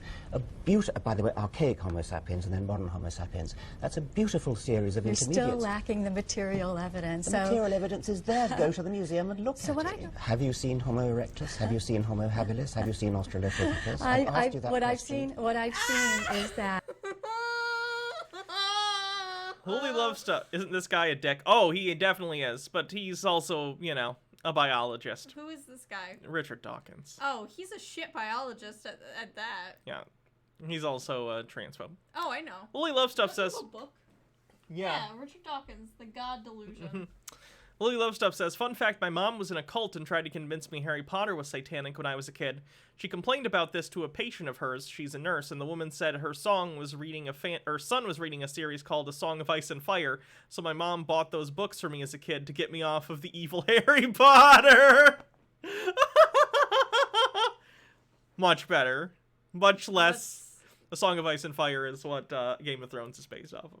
So lots of murder and incest and rape in them. Good choice. Meek says, you're telling me that French came from Latin? I don't believe it. In the museums and in the textbooks, that whenever they claim to show the evolution from one species to another, it relies on illustrations and drawings, no, it doesn't. Not any material evidence. Can you put... Adia Blue says, you're not wrong, Walter, you're just an asshole. Something that is really frustrating is this, like, Richard Dawkins. I think that he has some really I don't like some of the premises in his books, but like he is at least actually a biologist. Yeah. This woman, it doesn't seem like she is a biologist by any means. And the problem is people think they don't realize how big of a gap in knowledge there is between them and people that, like me, that have been spending, like a decade doing this stuff. And when it is genuinely a really large gap to the point where it is hard to even explain the fundamentals that you would need to give someone to understand the level that you are. Dunning-Kruger. Yeah, but like it's and that's why it's so frustrating, because I can't go through a decade's worth of knowledge and of understanding and have them get it, so that I can get to the point where that I can explain like the small little details of what I would want to explain. It's just too big, and then people think, oh, well, if you can't sit here and explain it to me, then it must not exist. Or if you can't explain it in a way that I can't understand, it must not exist. And that's something that is frustrating, because number one, scientists we're just now getting to the point where we are actually thinking about like community engagement and actual scientific literacy and how we can best communicate with others.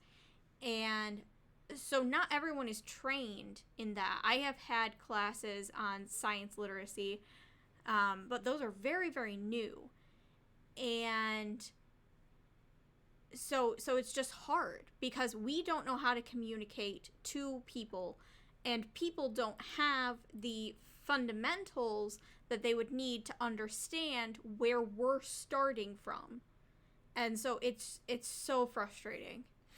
Gitara says, lots of murder, incest, and rape. So the Bible? Lily Love Stuff says, I mean, to be fair, the Bible is also full of... same thing. Tea with Goblin says, I'm a bit link happy today, but F it, here's a crazy-eyed Australian Jesus on English morning television, because I'm sleep-deprived and delirious and taking you all down this insane culty rabbit hole. Thank you. Sidosaurus says Yoinkin becomes a string Point to any positive scientific evidence in favor of creation. I think the fact, as you pointed out, DNA, I think DNA helps to show that each one of us are individuals. And yes, but they have to be individuals distinct. for evolution to work. I mean, I don't think that's the case. I think Well, that the fact sorry, that but each it one, is. that if evolution had occurred, then surely, whether it's going from birds to mammals or even beyond that, surely there'd be at least one there's a evidence. massive amount of evidence. Oh, look, Earth's first land plants were small and moss-like. Oh, yeah? How do you know? Did you have a video camera there? Where's the tape? I want to see the evidence. Where's the evidence? Fossils? These fossils are the evidence because you have fossils of plants? This is the evidence I'm supposed to believe that these were the first plants? How do you know? See, the reason they don't want you to say dragon is because they know there's evidence that people have seen something that looks like this. And if that is the case, that there's evidence that people have seen something that looks like these things, Are you then their whole crying? time scale Oh is my off God, by, I'm sorry. several 100 million years. And they do not want there to be any possibility that a person ever saw a dinosaur. Okay, we can be done with the Christian it's okay. stuff. It's so frustrating because, like, I love science so much, and, like, I love genetics so much, and then to have people be like, well, DNA is proof of Jesus or God or what have you, and, like, it's proof that we're all unique, and it's like, no, it's proof that we're all the same, like... And then, like, I remember going to museums as a kid and looking at, like, the different hominids and stuff. And, like, thinking about how cool it was. Like, the progression of, like, how we got to this point. And it's sad to me that people don't have that experience because they're so clouded by, like, religion. And it's kind of causing me to have, like, a weird, like, crisis where it's like there are people that live their entire lives and die thinking something so wrong and not getting to enjoy the things that I see. In fairness, it's most people throughout all of human history. Oh. Do you think that makes me feel better? No.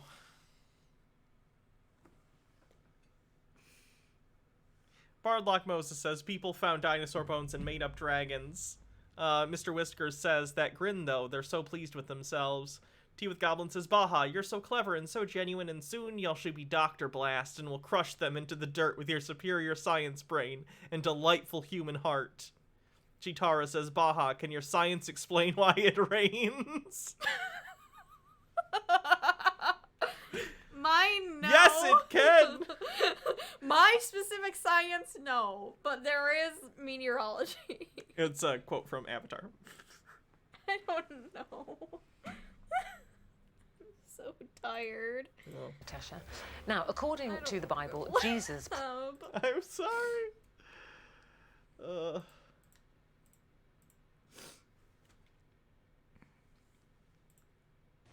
If you want to turn the channel, go ahead, fool. Turn the channel. If you want to learn something about God, shut your mouth and listen to me for a minute. Hey, Scotty. Jesus, man. Princess Amelia said, tide goes in, tide goes out, never miscommunication there. You can't explain that. Speedy Yoshi says, Baja, be like... Do I look like someone who cares what God thinks?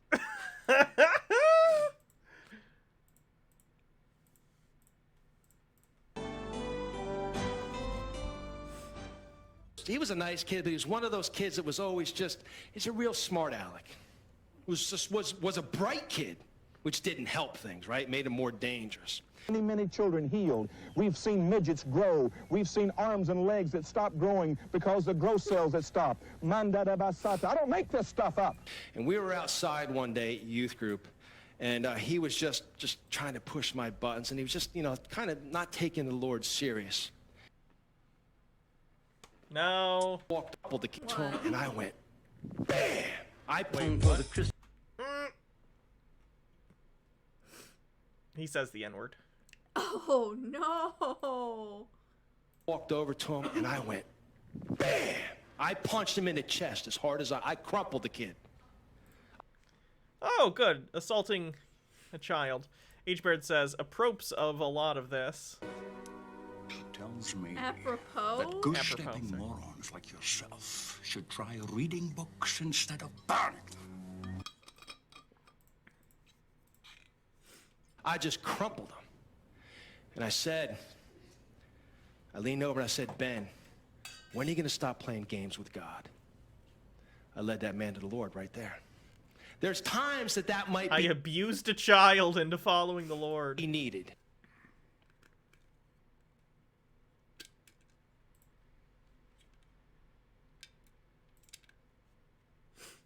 Sometimes I'm ashamed of how the whites draw back and use their intellect and miss the very blessings of God. Hold this, Kurt. Behold the... Endorsed by President Obama, but there are legal challenges all over the place, and that, of course, is dumb. The banana and the hand are perfectly made one for the other.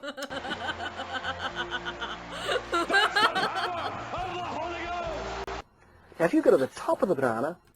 If you're tired of the devil stealing, if you're tired of the devil killing, if you're tired of the devil destroying your life, you must order the personal package, and you got to order it right now. Wagrode says, bits for Baja because creationists are so stupid it made her cry. Narnia Owl says, I punched a kid and led him to Jesus kind of comes off as I murdered him, to be honest. Notice how gracefully it sits over the human hand. I punched him so hard he met Jesus. Christianity is a love story. It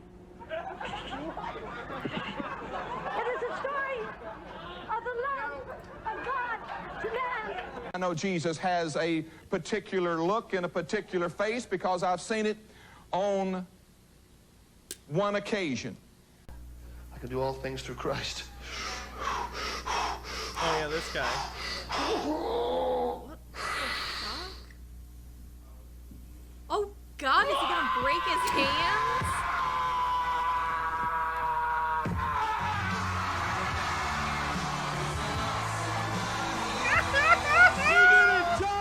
Washington, D.C., you'd think by now they'd get the message. An earthquake, a hurricane. Are you listening? The American people have done everything they possibly can. Now it's time for an act of God, and we're getting it. I was chosen to be the son of Shiva. Can you talk? In the middle of my deliverance, the pastor fainted because I changed from my waist upward into a cobra. Oh, dear brother. What? Oh God, I've seen oh no. Ooh, why do you think like a Yeah. Yeah. When we with the Lord, don't stand around, man, looking bored. And when we hit the street, I'm with my Jesus, gonna beat the feet. Yeah, that's how I roll. Praising the Lord, man, it's out of control. I'm Cam Fu with the biggest fro. Like Pastor Pete, man, I got to go. Yo, girl, look at that Bible. Girl, look at that Bible. Girl, look at that Bible. I read it. Boy, look at that Bible. Boy, look at that Bible. Boy, look at that Bible. I read it. When I walk in this church, this is what I see. Everybody stops and staring at JC. I got passion for my faith and I ain't afraid to show it, show it, show it, show it. I'm Christian and I know it. Too bad you'll never be rad. It's very clear. It's very clear.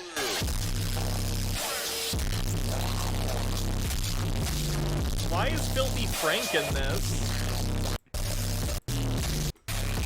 Is he a Christian? I have no idea. Ibn al-Qayyim rahimahullah said the word sadness does not appear in the Quran except in the form of forbidding it or in the form of negating it. And the reason for this is because there is no benefit for having sadness in the heart. the most beloved thing to Shaitan is to make the believing slave sad by He's not taking him off Christian. track. The Prophet ﷺ sought refuge in Allah from sadness. Ibn al-Qayyim rahimahullah said, sadness weakens the heart and diminishes determination and wanting to go forward. And there is nothing more beloved to the Shaitan than the sadness of a believer. For this reason, be happy, optimistic, and think good about Allah. Have trust in what Allah is able to do and depend on Him. You will find happiness and... And I've since learned that ultimate the words 12 fluid ounces. Do not litter. His own. Easy to digest. I've seen that video so many times. pleasure in all situations. Ibn al-Qayyim rahimahullah also said, don't ruin your happiness with worry, and don't ruin your mind with pessimism. Don't ruin your success with deception, and don't ruin the optimism of others by destroying it.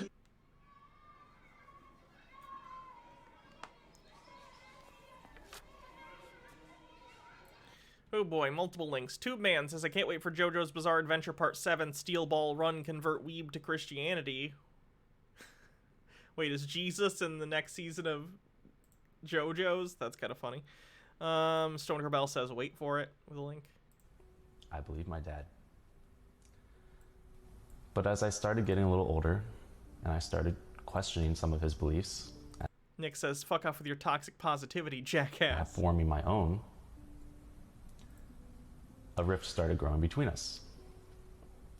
I did my best to find a middle ground, to agree to disagree, and hold different opinions, Is he like coming out but with love each other regardless. Didn't work. I don't talk to my dad anymore, and it sucks. What does this have to do with crypto and NFTs and the problem with NFTs? What the fuck? Why is Evil Dead trending?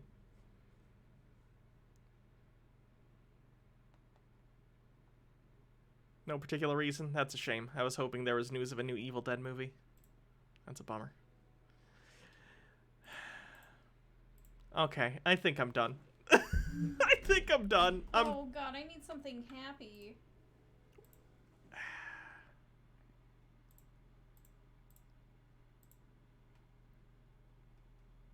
What's this? Someone said.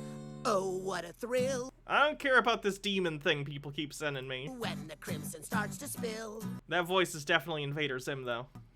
And my Millie goes in for the kill. She takes away my breath. She's the angel of death for me. I'm 100% sure I'm gonna get DMCA'd for that.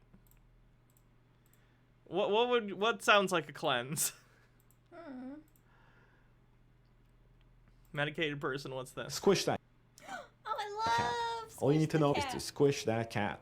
And you just gently squish them. That's not comfortable for the cat, or that safe, to be honest with you. You can just throw a towel on the cat. Oh, the Evil Dead game? I did hear about that. Again, squish her with a towel. What you can do is scoop her up, a little football carry, just like that. Butt in your head, and just squish her tight to your body. Just squish them really tight to your body. You don't have to worry about hurting a cat. You know, just squishing them against your bodies. And there we go. We just made friends with this wonderful little cat. Look at that face. Look at that face. Squishing is your best friend when you're dealing with a cat. You basically just lean forward, squish them nice and tight. And again, I'm just squishing them into myself. We always squish that cat. Evolutionary theory in 30 seconds. Science, sense. All things biological.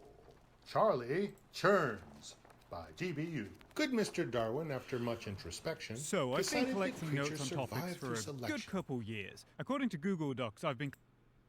where the fittest prevail through the direst of straits, allowing their offspring to retain those good traits. And just when the gene pool seems thoroughly tapped, mutations pop up to help species adapt. The end. Cute.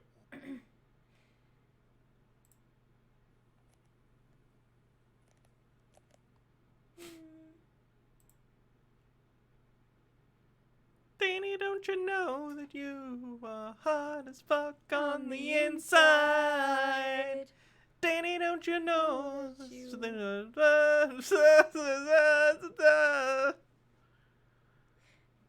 Don't you know that the best bananas will be ripe with time? Mr. Whiskers says, had a good time. Glad I came over. Enjoy some final bits. Thank you. Let's see who we're going to raid. Hannah was raised religious. I was not in the slightest. Citosaurus says, I'm pretty sure there's going to be another Evil Dead movie coming. Bruce Campbell won't have anything to do with it, but I heard there's another movie. You know, I actually did like the Evil Dead reboot they did like 10 years ago. It was good. It wasn't as good as like the original ones, but like, man, I know Ash versus the Evil Dead's good. I understand that. I know, but man, I just really want another Evil Dead movie. It could pick up where Ash versus the Evil Dead left off and kind of actually close out the series.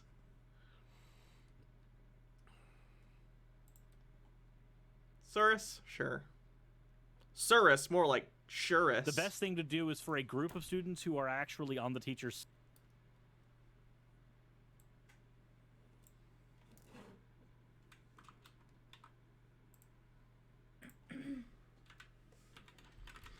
All right. Have a good night, everyone. I hope you all are good tomorrow. Tomorrow I do have D&D, so no stream tomorrow other than the D&D over on Actual Jake's channel. And that's it. I'll be back Friday. See you guys later. Have a good night.